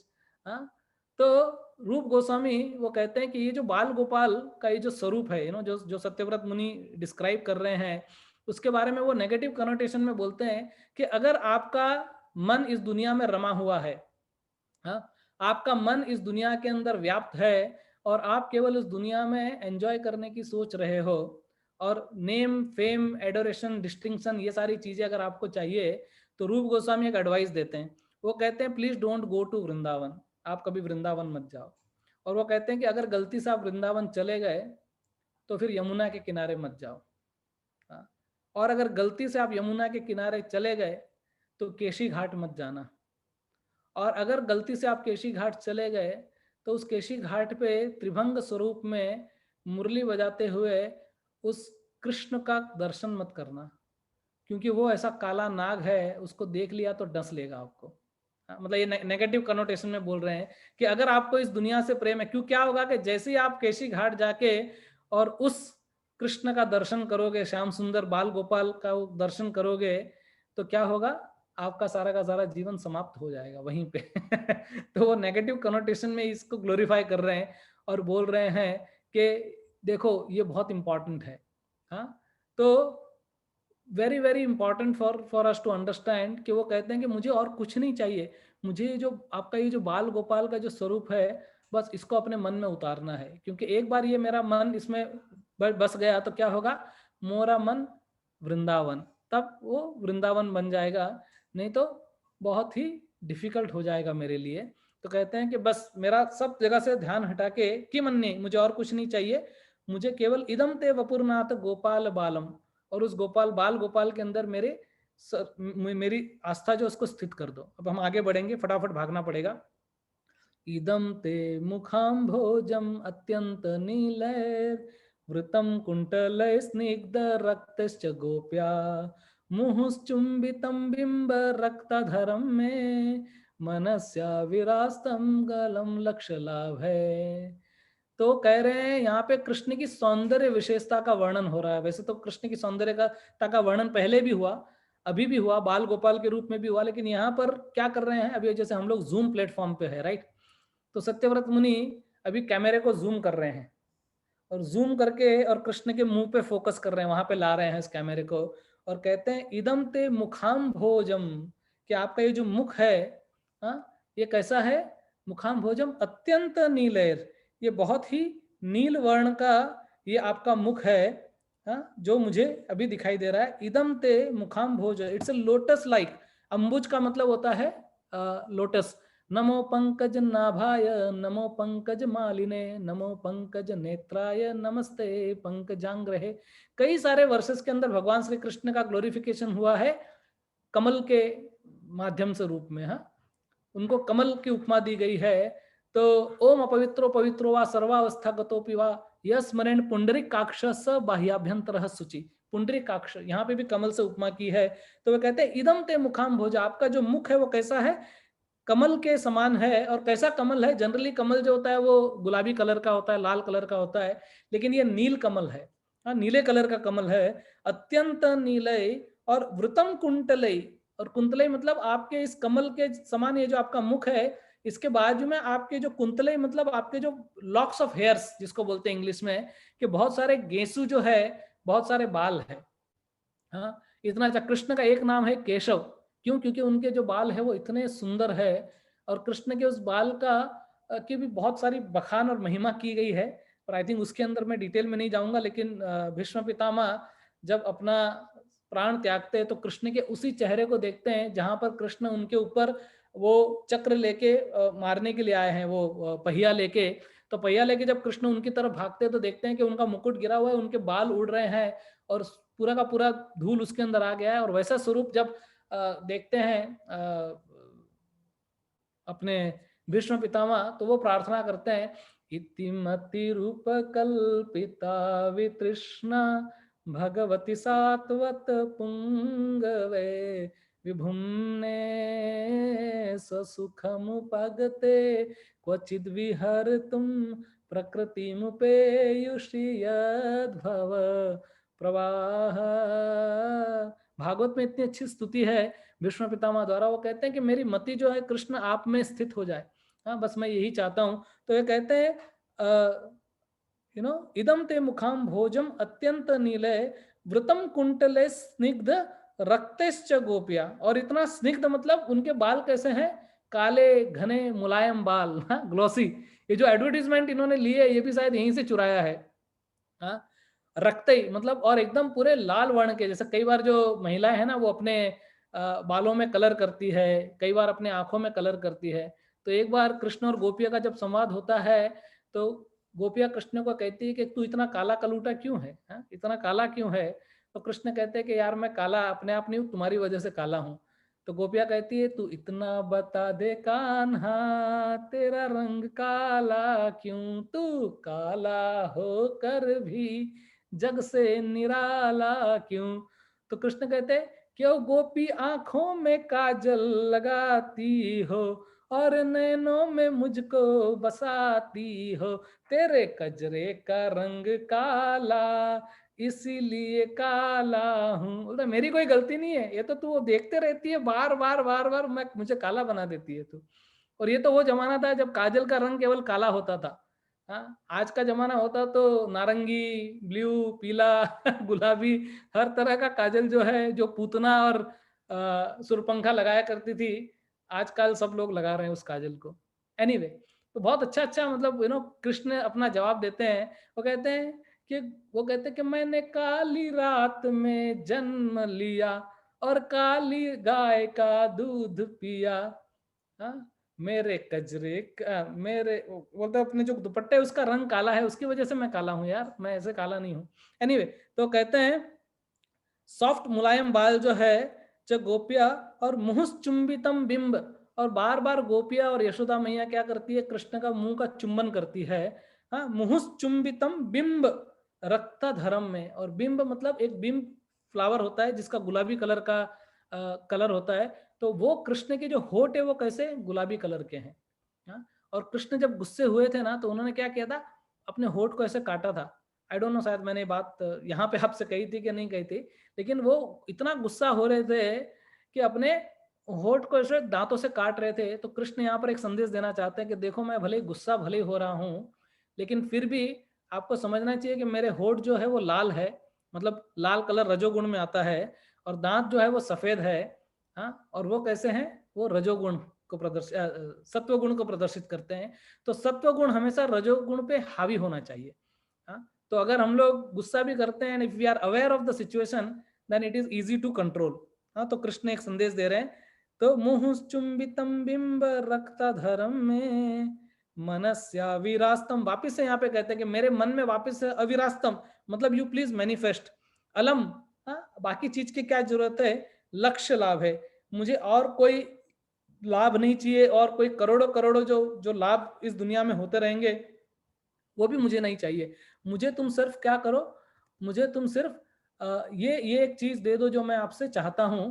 और वो कृष्ण क्या चाहते हैं? कृष्ण चाहते हैं कि बस आप मुझे मुझे ना मोक्ष चाहिए, ना मुझे और कुछ चाहिए, ना मुझे धन की अभिलाषा है, कुछ भी नहीं चाहिए, मुझे वैकुंठ भी नहीं चाहिए। हाँ, मुझे क्या चाहिए? मुझे बस केवल आपके दर्शन करने हैं और आपका ये जो नील इतना ये जो अच्छा चेहरा है, हाँ, उसको बस मैं केवल देखना चाहता हूँ और अपनी आपकी इस गोपाल बाल की छवि जो है उसको मैं मन में बिठाना चाहता हूँ।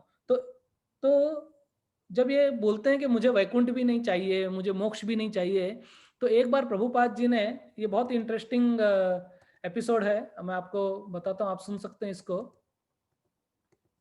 एक सेकेंड जस्ट, हाँ सॉरी। तो एक बार प्रभुपाद जी ने भवानंद प्रभु से पूछा कि भवानंद तुम्हारे नाम का मतलब क्या है बताओ। तो भवानंद प्रभु बोलने लगे कि कृष्ण के भाव में जो व्यक्ति आनंद ले उसको भवानंद बोलते हैं। तो प्रभुपाद बोले नहीं, गलत। तो बोले अगर ऐसा होता तो तुम्हारा नाम भावानंद होता, भावानंद। भवानंद क्यों होता, है ना, मैंने भावानंद नाम थोड़ी दिया तुमको। तो भावानंद का मतलब होता है कि जो कृष्ण के भाव में आनंद ले उसको क्या बोलते हैं, भावानंद। हाँ, है कि नहीं राधा जीवन प्रभु।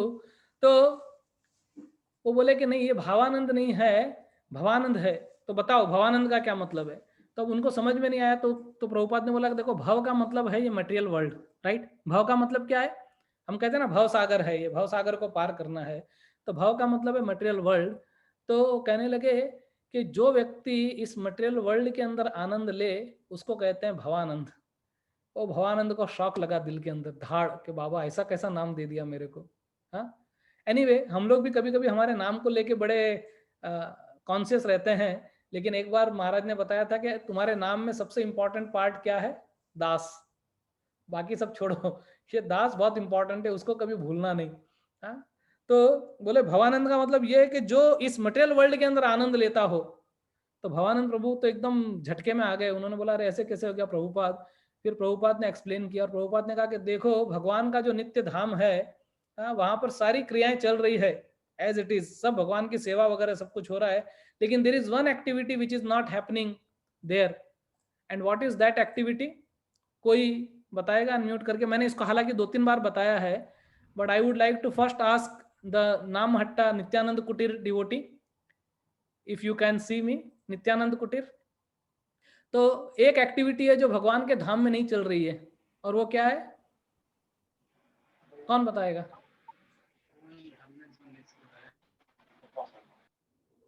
Anybody, I can't see many. Aniruddha Achyuta Prabhu, आप बोलना चाहेंगे, आप हाथ उठा रहे हैं। कृष्णा। हाँ प्रभु प्रसाद नहीं होता है। प्रसाद नहीं होता है, अरे नहीं यार प्रसाद तो होता है। प्रसाद प्रसाद नहीं नहीं, प्रभु, प्रचार प्रचार प्रचार प्रचार प्रचार प्रचार प्रचार, हाँ प्रचार, बरोबर, सही बोला सही बोला आपने। मेरे को डरा दिया, मैंने कहा यार प्रसाद नहीं होगा तो कौन जाएगा भगवान के धाम में, कौन जाएगा। सॉरी सॉरी प्रभु, बरोबर बोला आपने, प्रचार नहीं होता है वहां पे। जो प्रीचिंग एक्टिविटी है वो नहीं होता है, वो बहुत इंपॉर्टेंट है। तो प्रभुपाद ने कहा भवानंद प्रभु से कि ये जो प्रचार है, हाँ, वो वहां पर नहीं होता है, क्योंकि वहां पे किसी को प्रचार की आवश्यकता नहीं है, क्योंकि वहां पे सब लोग भक्त है। हाँ, तो एक तरह से लोग वहां पे प्रचार नहीं कर पाते हैं। तो इसके लिए इस मटेरियल वर्ल्ड के अंदर ही केवल प्रचार किया जा सकता है। तो इसके लिए जितनी चुनौतियां हैं यहाँ पे, उन चुनौतियों का सामना करते हुए अगर हम लोग प्रचार कार्य में फिक्स हो जाएंगे और उसमें आनंद का अनुभव करेंगे, जैसे अभी आप लोग जिलानी कैंप में और नामहट्टा में और इतनी जगह पे प्रचार का कर रहे हो, बहुत सारा कठिनाइयों का सामना करना पड़ता है, बहुत चुनौतियों का सामना करना पड़ता है। लेकिन उस चुनौतियों का सामना करते हुए उसके अंदर जो आनंद ले उसको कहते हैं भवानंद। हाँ, जय शिला प्रभुपाद की जय। तो कहते हैं कि मुझे कुछ नहीं चाहिए, ना मुझे वैकुंठ चाहिए, ना मुझे मोक्ष चाहिए, ना कुछ चाहिए। मैं केवल आपके इस अत्यंत नीले, आपका जो नील वर्ण है, आपका ये जो फॉर्म है, बस इसको मैं निहारते रहूं, इसको देखता रहूं, और मुझे और किसी चीज की क्या आवश्यकता है। हाँ, मुझे नहीं चाहिए। जैसे अर्जुन और दुर्योधन दोनों भगवान कृष्ण से कुछ मांगने के लिए गए थे, राइट। तो कृष्ण ने कहा कि मांग, तुझे क्या चाहिए। दुर्योधन तुरंत बोला अरे मेरे को नारायण से, बोला रुक रुक रुक रुक, पहले अर्जुन को मांगने दे। तो बोला नहीं पहले मैं आया। बोला नहीं अर्जुन छोटा भाई है, पहले उसको मांगने दे। तो दुर्योधन को डर लग रहा था कि कहीं अर्जुन सेना नहीं मांग ले। लेकिन अर्जुन को पहला चांस मिला तो अर्जुन ने क्या मांगा कि कृष्ण आप चाहिए मुझे। अभी कोई भी आदमी लॉजिकली सोचेगा तो बोलेगा क्या यार अर्जुन भी पागल आदमी है ना, पूरा सेना मिल सकता था तो ये क्या मांग लिया करके। कृष्ण को मांगा तो दुर्योधन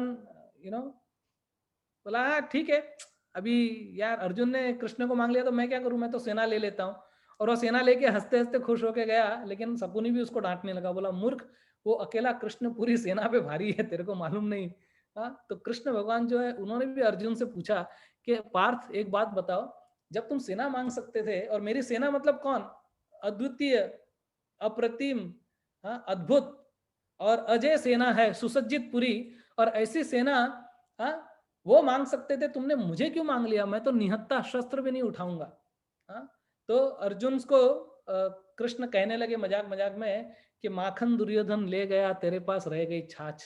हाँ, पूरी सेना तो दुर्योधन ले गया, तेरे पास तो खाली छाछ रह गई। तो अर्जुन ने कहा कि मैं हूं कृष्ण का दास, कभी ना होऊंगा उदास। माखन दुर्योधन ले गया तो क्या हुआ, माखन चोर है मेरे पास। हाँ? उन्होंने कहा माखन चोर तो मेरे पास है ना, मुझे किसी चीज की कोई कमी नहीं है, तो वही इंपॉर्टेंट है। तो वो कहते हैं मुझे और कुछ नहीं चाहिए भगवान, मुझे तो केवल आप चाहिए। अरे नारायणी सेना लेके मैं क्या करूंगा, मुझे तो केवल नारायण चाहिए।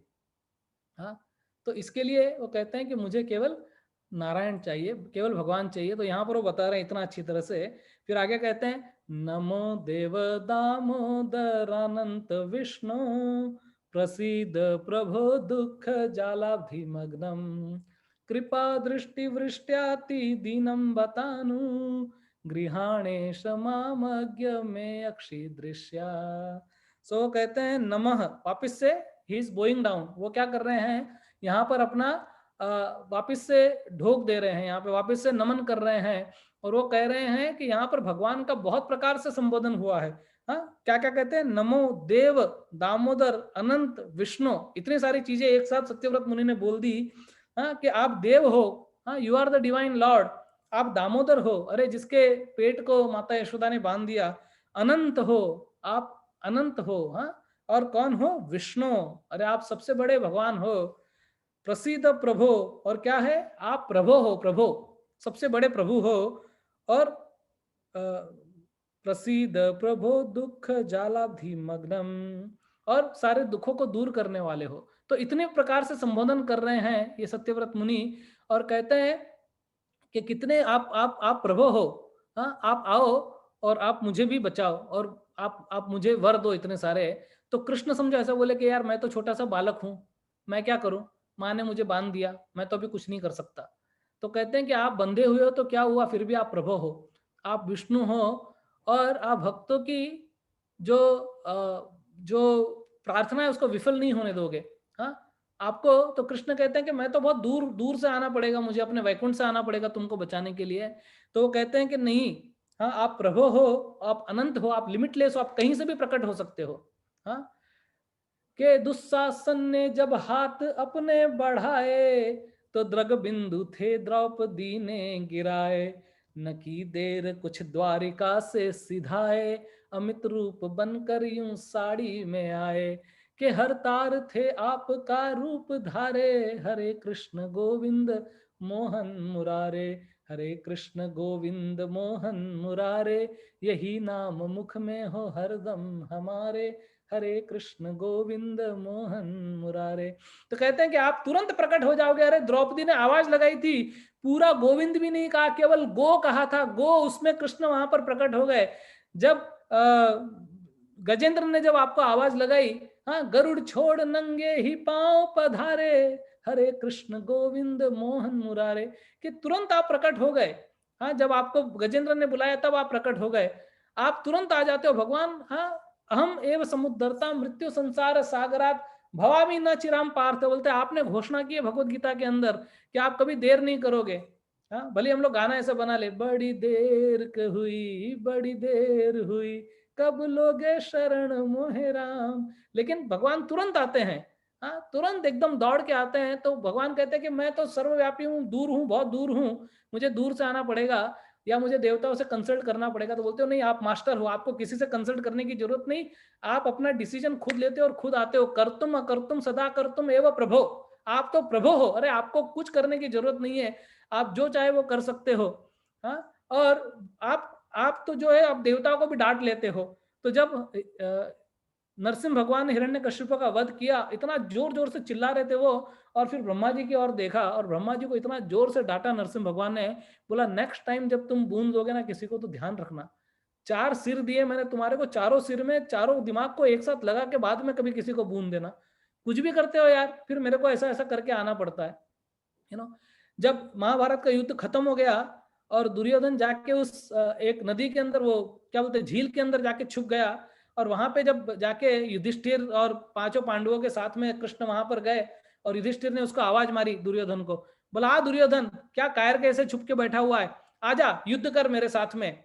और युधिष्ठिर ने बिना सोचे समझे एक बात कह दी, कहा कि चल you take the weapon you like and you take any one of us, 5 में से उठा जिसके साथ युद्ध कर, जो अगर हम जीत गए तो जीत गए, हार गए तो हार गए। तो कृष्ण ने युधिष्ठिर को साइड में लिया और कोपचे में लेके बोला कि किसको पूछ के तुमने ऐसा बोला, अरे वो अपना गदा उठा लिया और अगर नकुल सहदेव को बुला दिया, तुम्हारे को बुला दिया तो तुम क्या करोगे, उसका सामना तो कोई नहीं कर सकता। लेकिन खैर दुर्योधन भी ऐसा व्यक्ति था कि अपने बरोबरी के व्यक्ति को उसने भीम को चुना, और तब जाके कृष्ण ने समहाउ और अदर दुर्योधन को हरवा दिया, नहीं तो वो हाथे नहीं तो वो कहते कि तुम लोग यार बस खाली दे देते हो अपना जिस भी प्रकार से खाली बस वर दे देते हो, लेकिन पूछते नहीं हो मुझसे कि अरे कुछ स्टैंडर्ड लगाओ तुम लोग। तो इस प्रकार से बोलते कि आप लोग डांट सकते हो, तो मैं आप ऐसे ऐसे प्रभु की मैं क्या कर रहा हूँ, मैं ऐसे प्रभु को दंडवत करता हूँ। ठीक है, तो अभी आई थिंक हमारे पास 2 वर्ष है और 15 मिनट है। I will try to just cover quickly and then we will chant Damodar Ashtakam and will complete the class. So I am just running it very very fast. कुबेरात्मजो बद्ध मूर्तैव यद्वत् त्वया मोचितो भक्ति भाजौ कृतौ च तथा प्रेम भक्तिं स्वकाम्य प्रयच्छ न मोक्षे ग्रहो मेस्ति दामोदरेह। तो कुबेर आत्मजो, यहाँ पे कुबेर के बच्चों का वर्णन हुआ है। तो आपको स्टोरी पता है इसलिए मैं डिटेल में नहीं जाऊंगा टाइम बचाने के लिए, कि कुबेर के 2 पुत्र थे, नल कुबेर और मणिग्रीव। बहुत सारा पैसा था, Kuber was the treasurer of the heavenly planet, खजांची था वो देवताओं का। तो इतने सारे पैसे धन होने की वजह से उसके पुत्र जो थे वो बिगड़ गए थे। हालांकि रुद्र अनुचरो, ऐसा बताते हैं कि भगवान शिव जी के वो अनुचर थे, लेकिन फिर भी मंदाकिनी गंगा में जहां पर लोग अपना पाप धोने जाते वो लोग पाप करने के लिए गए, नंगे अप्सराओं के साथ में वहां पे स्नान कर रहे थे। और जब नारद मुनि वहां पे निकले, इतने बड़े जो भगवान के भक्त है, उनको देख के अप्सराओं ने तो अपने आप को ढक लिया, लेकिन ये जो नशे में धूत थे वो लोग अपने आप को ढक नहीं पाए। तो नारद मुनि को फिर बहुत उन पे दया आ गई, और क्रोधवश नहीं लेकिन दयावश उन्होंने श्राप दिया कि तुमको नंगा रहना पसंद है तो जाओ वृक्ष बन जाओ। और फिर उनको बाद में अक्कल आई, उन्होंने माफी मांगी, तो नारद मुनि ने कहा कि तुम वृक्ष तो बनोगे लेकिन नंद बाबा के आंगन में जाके बनोगे। तो इस प्रकार से उन्होंने कहा कि तब कृष्ण आके तुमको छुड़ा लेंगे।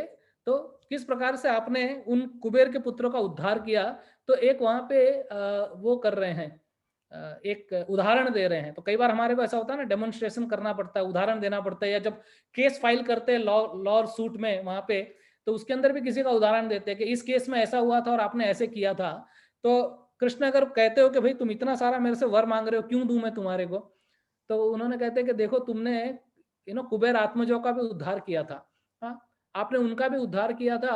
और कुबेर तो कैसे थे, हाँ उन्होंने तो क्या किया था, इतना सारा पाप किया था, फिर भी आपने उनका उद्धार कर दिया, और आप क्या मेरा उद्धार नहीं करोगे यार। मैंने तो अभी चाय पीना भी छोड़ दिया, हाँ मैंने तो कांदा लहसुन भी खाना छोड़ दिया। कभी कभी हम लोग ऐसा सोचते हैं ना कि क्या भगवान आप भी यार अच्छी फिरकी लेते हो मेरी, हाँ मैंने देखो 16 माला करता हूँ, सुबह उठता हूँ, कांदा लहसुन खाना छोड़ दिया, कितनी तकलीफ होती है आपको मालूम है मेरे को, और चाय पीना भी छोड़ दिया मैंने, हाँ प्रभु जी ने कहा फंसा दिया मेरे को यहाँ पे लाके, चाय पीना भी छोड़ दिया, और दारू पीते हुए लोगों को भक्ति दे रहे हो तुम, और चाय जिसने छोड़ दिया उसको भक्ति नहीं दोगे। सोचो एक व्यक्ति भगवान से कैसे बात कर सकता है। तो कहते हैं कि मैं जानता हूँ कुबेर आत्मजो, अरे यार वो दारू पीने वाले बच्चे थे, हाँ उनको तुमने भक्ति दे दिया और मुझे भक्ति नहीं दोगे क्या। अरे मैं भी जीवन में मेरे आशा की किरण है, हाँ मैं भी थोड़ा कुछ न कुछ चाहता हूँ कि राम नाम जपते रहो जब तक घट में प्राण, कभी तो दीन दयाल के भनक पड़ेगी कान। तो आशा कभी नहीं छोड़ना चाहिए, आशा के ऊपर पूरा हमारा जीवन टिका हुआ है कि यही कि भगवान अवश्य आएंगे, हाँ तो ये आशा हमेशा रहनी चाहिए, आशा की किरण होनी चाहिए। और यहाँ पर वो आशा की किरण को प्रज्वलित करते हुए और सत्यव्रत मुनि कह रहे हैं कि मुझे मुझे मुझे विश्वास है आप पे कृष्ण, कि आपने कुबेर के पुत्रों को जब भक्ति दी है तो आप मुझे भी दोगे।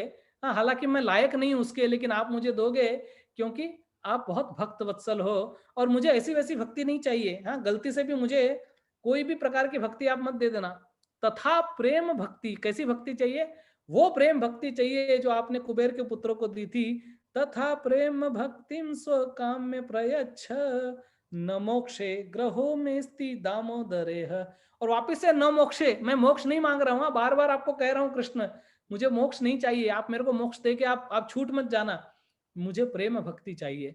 हाँ, तो जैसे समझो घी भी बहुत प्रकार के हो सकते हैं, सस्ता वाला घी, महंगा वाला घी, डालडा घी, वनस्पति घी, हाँ, और प्योर घी। तो कहते हैं मैं प्योर घी के बिना सेटल नहीं करूंगा अपने आप को, भले ही हम अयोग्य है, लेकिन मेरे हृदय के अंदर हाँ पूरा का पूरा आपके प्रति मुझे बहुत आशा है, और उस आशा से मैं आपको ये प्रार्थना कर रहा हूं कि आप मुझे दीजिए। तथा प्रेम भक्तिम स्व काम में प्रयच्छ न मोक्षे ग्रहों में स्थिति, मुझे और कुछ नहीं चाहिए। हाँ, वही प्रेम भक्ति चाहिए जो आपने कुबेर के पुत्रों को दी थी। हे दामोदर, हाँ, न मोक्षे ग्रहों में स्थिति दामोदरे, हे दामोदर, हाँ, मुझे वही भक्ति देना आप, मुझे और कुछ नहीं चाहिए। और इतना सब कुछ कहते हैं, लेकिन फिर भी सत्यव्रत मुनि को ऐसा लगता है कि इतने 7 श्लोक मैंने लिख दिए हैं, लेकिन शायद कृष्ण मुझ पर ध्यान नहीं दे पा रहे हैं। हाँ, और मुझे पता नहीं देंगे कि नहीं देंगे, बार बार मांग रहा हूँ, भक्ति देंगे नहीं देंगे, क्या करेंगे। तो फिर उन्होंने क्या किया, उन्होंने कृष्ण की कमजोरी को पकड़ लिया सत्यव्रत मुनि ने। तो भक्त जो होता है कभी कभी भगवान के साथ इस प्रकार से व्यवहार करता है। तो उन्होंने कहा कि अभी मैं आपसे कुछ कहने जा रहा हूँ कृष्ण, उस चीज को आप कुछ डिनाई नहीं कर सकते। हाँ, मैंने आपको अनंत कहा, विष्णु कहा, प्रभु कहा, दामोदर कहा, देव कहा, हाँ, सब कुछ कहा, लेकिन आप मेरी बात सुन नहीं रहे हो। लेकिन अभी मैं आपसे कुछ कहना चाहता हूँ, और मुझे गारंटी है कि इस बात को आप झुटला नहीं सकते, और इतना कहने पे आप तुरंत फंस जाओगे। तो लास्ट में सत्यव्रत मुनि ने चेकमेट कर दिया कृष्ण को। हाँ, बिल्कुल ही एकदम इस तरह से पासा फेंका कि कृष्ण कुछ नहीं कह पाए। और ये पासा क्या था, उन्होंने राधा रानी का नाम लिया। तो कई बार अभी लोग सोच सकते हैं कि यार हम लोग राधा दामोदर क्यों बोलते हैं, ये पूरी की पूरी लीला के अंदर यशोदा मैया कृष्ण को बांध रही है, गोपियों के साथ कृष्ण लीला कर रहे, इसमें राधा रानी तो कहीं है ही नहीं। हाँ, लेकिन मैं आपको एक बात बता दूं कि जब कृष्ण को यशोदा मैया बांध रही थी और इतनी सारी रस्सी लेके भी जब बांध नहीं पाई, तो सारे के सारे लोग वहां पर आ गए, और वहां पे राधा रानी भी आई थी। हाँ, तो सब लोग देख रहे हैं कि कृष्ण को कितनी सजा मिल रही है, और सब लोग बड़ा मजा ले रहे हैं। और जब कृष्ण बंद नहीं पा रहे हैं, तो ये माता यशोदा ने देखा कि क्या करूं। तब राधा रानी ने क्या किया, अपने चोटी में से, अपने बालों में से वो जो रिबिन होता है, फीता जिसको बोलते हैं, वो रिबिन निकाल के दिया, और यशोदा मैया ने उस रस्सी के साथ उस रिबिन को बांधा, और उस रिबिन को बांधने के बाद में कृष्ण बंध गए। इसके लिए उनको कहते हैं राधा दामोदर। हाँ, तो श्रीमती राधा रानी यहाँ पर दामोदर लीला में है। तो वो लास्ट में ये श्लोक गाते हैं, नमस्तेस्तु दाम्ने स्फुरदीप्ति धाम्ने त्वदीयोदरायाथ विश्वस्य धाम्ने नमो राधिकायै त्वदीय प्रियायै नमो अनंत लीलाय देवाय तुभ्यं नमो राधिकायै त्वदीय प्रियायै नमो अनंत लीलाय देवाय तुभ्यं। तो वापस से कहते हैं नमस्तेस्तु दामने, कि मैं वापस से आपको नमन करता हूं। पहला श्लोक उन्होंने शुरू किया नमामि ईश्वरम, खत्म कर रहे हैं श्लोक को वो भी प्रणाम करके। तो ये प्रणाम की महिमा है, लास्ट टाइम भी हमने डिस्कस किया था कि यहाँ फिर से प्रणाम कर रहे हैं। कहते हैं कि नमस्तेस्तु दामने, सबसे पहले तो मैं उस ज्वाजल्यमान रस्सी को, उस एफल्जेंट रोप को प्रणाम करता हूं जिसने आपके पेट को बांधा है कि नहीं गौरांग? तो जिसने अपने पेट को बांधा है, आपके पेट को, नमस्तेस्तु दामने और स्फुरदीप्ति धामने। हाँ, और हाँ सो नमस्तेस्तु दामने स्फुरदीप्ति धामने त्वदीयोदराय, और तुम्हारी उदर को प्रणाम करता हूँ। दो चीज को प्रणाम कर रहे हैं। वो कहते हैं कि मैं क्या किसको प्रणाम कर रहा हूँ, सबसे पहले मैं प्रणाम कर रहा हूँ उस रस्सी को जिन्होंने आपको बांधा है, और उस उदर को प्रणाम करता हूँ जिस उदर को बांधा गया है। नमस्तेस्तु दामने स्फुरदीप्ति धामने। और यहाँ पर इन्होंने क्या कर दिया, उन्होंने कहा कि अभी अंत में मैंने ऐसा रचना कर दिया है कि आप इसको मना नहीं कर सकते। जैसे ऐसा होता है ना कि कभी कभी हम गवर्नमेंट ऑफिस में जाते हैं काम करने के लिए काम होता नहीं है। तो कई बार क्या होता है कि जैसे हमारे इस्कॉन के अंदर भी एक कंसेप्ट है, एक होता है प्रसाद और एक होता है महाप्रसाद। हाँ, तो प्रसाद मतलब जो ऊपर से मिलता है, महाप्रसाद मतलब जो नीचे से प्राप्त होता है। तो महाप्रसाद इतना आसानी से नहीं मिलता है। जब गुरुजन वगैरह आते हैं तो उनकी प्लेट को डिवोटी लोग छुपा लेते हैं और वो छुपा के फिर वो महाप्रसाद देते हैं। तो यहाँ पर वो कह रहे हैं कि बाबा मैंने तुम्हारे को अर्जी डाल दी है, हाँ, अब उस अर्जी के ऊपर मैं तुमको साइन करने दे रहा हूँ लेकिन तुम साइन नहीं कर रहे हो, लेकिन अर्जी के साथ में अगर कुछ ऊपर महाप्रसाद रखा जाए तो व्यक्ति उस अर्जी को साइन कर देगा। तो यहाँ पर वो महाप्रसाद रख रहे हैं सत्यव्रत मुनि और कहते हैं कि मैं आपके सामने इतनी सारी अर्जी लिख रहा हूँ, 7 श्लोक की अर्जी लिखी, तुमने रिजेक्ट कर ली, या 8वां श्लोक की अर्जी अभी रिजेक्ट नहीं होनी चाहिए। तो उन्होंने यहाँ पर दे दिया और वो कहते हैं कि देखो 7 श्लोक लिख दिए लेकिन मैं अपनी श्रेष्ठता वहां पे आपको बता नहीं पाया, तो मैं अपने बारे में भी कुछ नहीं बोलूंगा। हाँ, बहुत कुछ मैंने कह दिया, आपके बारे में कह दिया, आप सुन नहीं रहे हो, अभी मैं राधा रानी के बारे में बोलूंगा। तो आप इसको तो चूक नहीं कर सकते, है कि नहीं? आप इसको तो मतलब आपको एक्सेप्ट करना ही पड़ेगा। तो जो कुछ भी अगर मेरे 7 श्लोकों में कमी रह गई है, इस 8वें श्लोक में मैं पूरी कर रहा हूं और इसको आप स्वीकार करना। तो कहते हैं नमो राधिकायै त्वदीय प्रियायै। अरे आपको राधा रानी प्रिय है कि नहीं? अभी कृष्ण से ऐसा कोई प्रश्न पूछेगा तो कृष्ण मना कर सकते हैं क्या? कृष्ण कभी कह सकते हैं कि नहीं राधा रानी प्रिय नहीं है? इंडीड भगवान श्री कृष्ण को राधा रानी के अलावा कुछ और प्रिय है ही नहीं। भगवान जब रास भी रचा रहे थे ना, तो सारी गोपियों का त्याग कर दिया था, उन्होंने केवल राधा रानी को लेके चले गए थे। तो भगवान राधा रानी के लिए कुछ भी कर सकते हैं। इंडीड भगवान अपने भक्तों के लिए ऐसे करते हैं कि जहां जहां मेरे भक्त पैर धरे वहां धरूं मैं हाथ, और आगे पीछे डोलू उनके कभी ना छोड़ू साथ। भगवान कभी छोड़ते नहीं है, हमेशा भगवान श्रीमती राधा रानी के साथ में रहते हैं। तो कहते हैं कि नमो राधिकायै त्वदीय प्रियायै, और राधा रानी तुमको कितनी प्रिय है, और नमो अनंत लीलाय, और ये तुम्हारी अनंत लीला जो है। तो 2 चीज को कृष्ण आप कभी भी मना नहीं कर सकते, है ना? एक तो राधा रानी आपको बहुत प्रिय है, और राधा रानी के साथ जो लीलाएं आप करते हैं वो लीला आपको बहुत प्रिय है कि नहीं? जैसे भगवान श्री कृष्ण की कितनी अनंत लीलाएं हुई है, भगवान मान लीला करते हैं, हाँ, और बाकी कितनी सारी अलग अलग लीलाएं करते हैं। वो सारी की सारी लीला जो है भगवान को बहुत अति प्रिय है भगवान के साथ में। हाँ, तो वो कहते हैं कि राधा रानी प्रिय है और रास लीला बहुत प्रिय है। हाँ, तो भगवान को बहुत प्रिय है गोपियां। और अजय भाई मैं 10 मिनट में आपको मैं 10 मिनट में फ्री हो जाऊंगा।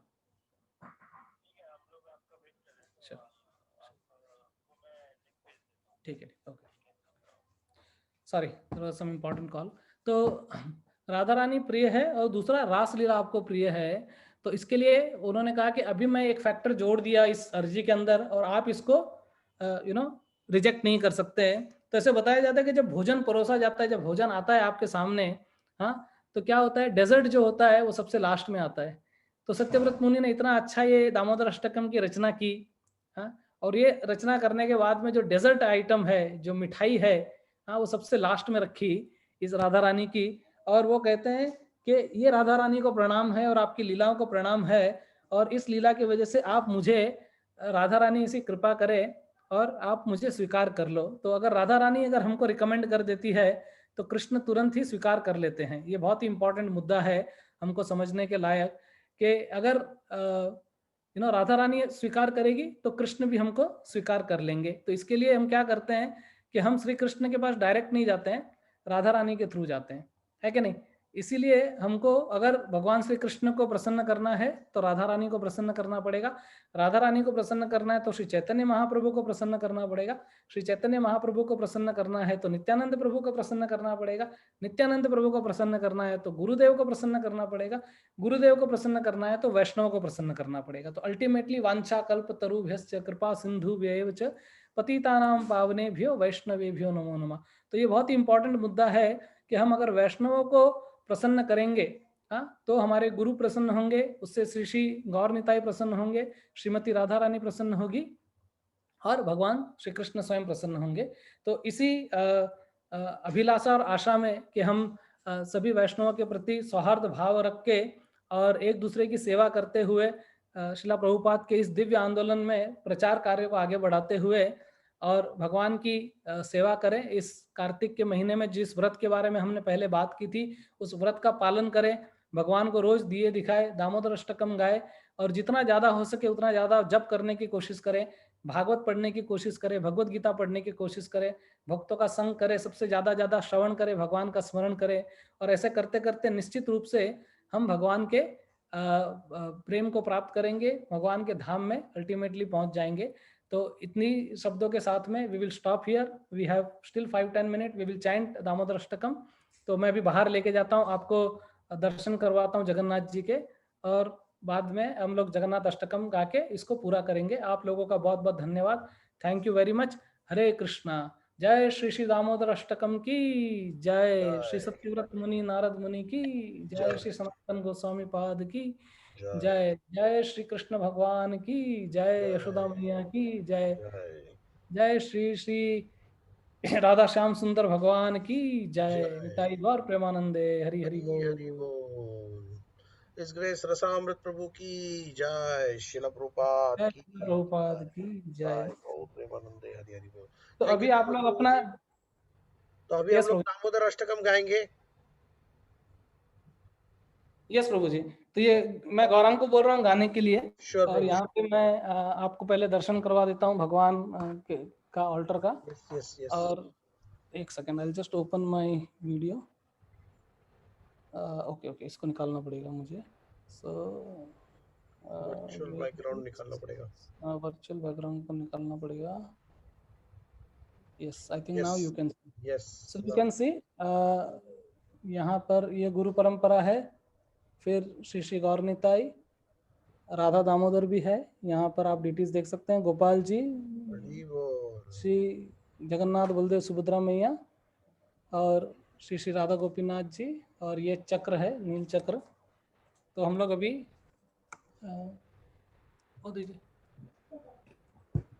सो we have Gaurang here.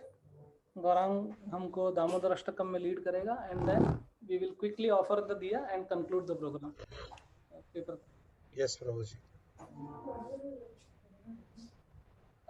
We can actually. Prabhu, should we repeat or should we sing only one time? क्या करना है? I think we can sing one time, Prabhu, because everybody's on mute. They can sing along with us. You know, on the mute they can continue. No repetition required. No repetition required. So Gaurang, you only sing, and we will all sing along with that. Yeah. Okay. So जय श्री श्री राधा दामोदर भगवान की जय, श्रील प्रभुपाद की जय।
बोल निताई गौर हरि बोल। जय श्री श्री राधा दामोदर भगवान की जय।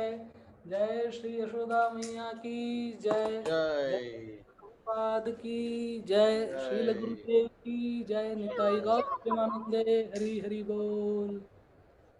हरे कृष्णा। हरे कृष्णा हरि बोल जय।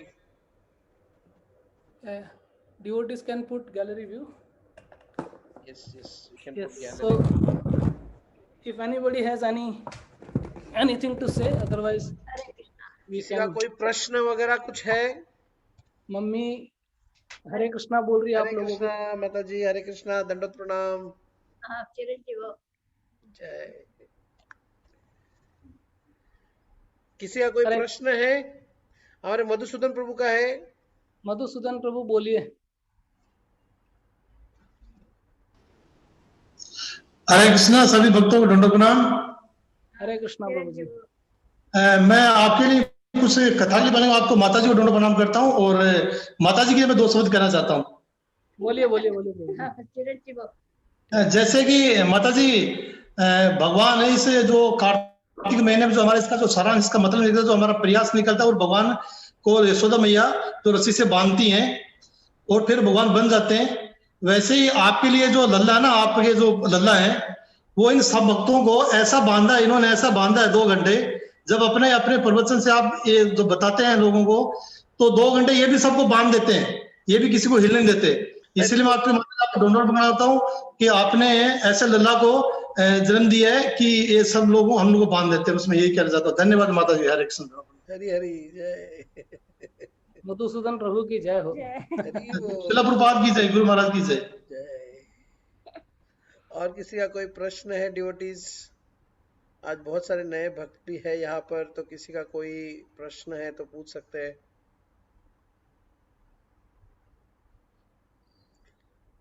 रविपति दामोदर प्रभु, आप कुछ कहना चाहेंगे? I think we will conclude Prabhu. Sure, Because Prabhuji. but Ravi Prabhu, you can speak, no problem. I have unmuted you. Yeah. Thank you, Prabhuji, for the wonderful class. Actually, people are sorry. Generally लोगों को पता नहीं है दामोदर अष्टकम के जो meaning है, तो इसके जो प्रभु जी ने बहुत डीप मीनिंग बताया है।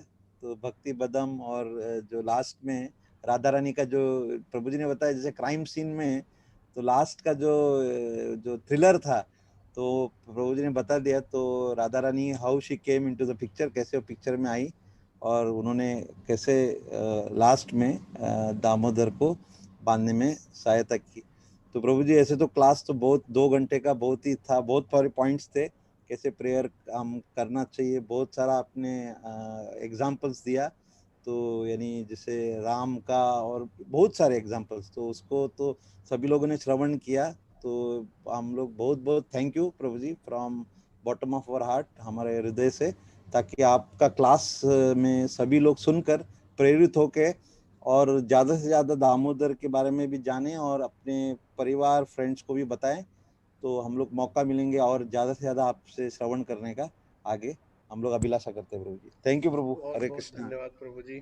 सो once again thank you his grace Rasamrita Prabhu ji, आपके इतने सुंदर क्लास के लिए। हम आशा करते हैं कि आगे भी आपके साथ में ऐसे ही कुछ बहुत ही इम्पोर्टेंट टॉपिक्स, उनकी गहराई के साथ समझने का हमें मौका मिलेगा और भी डिवोटीज को जोड़ने का मौका मिलेगा।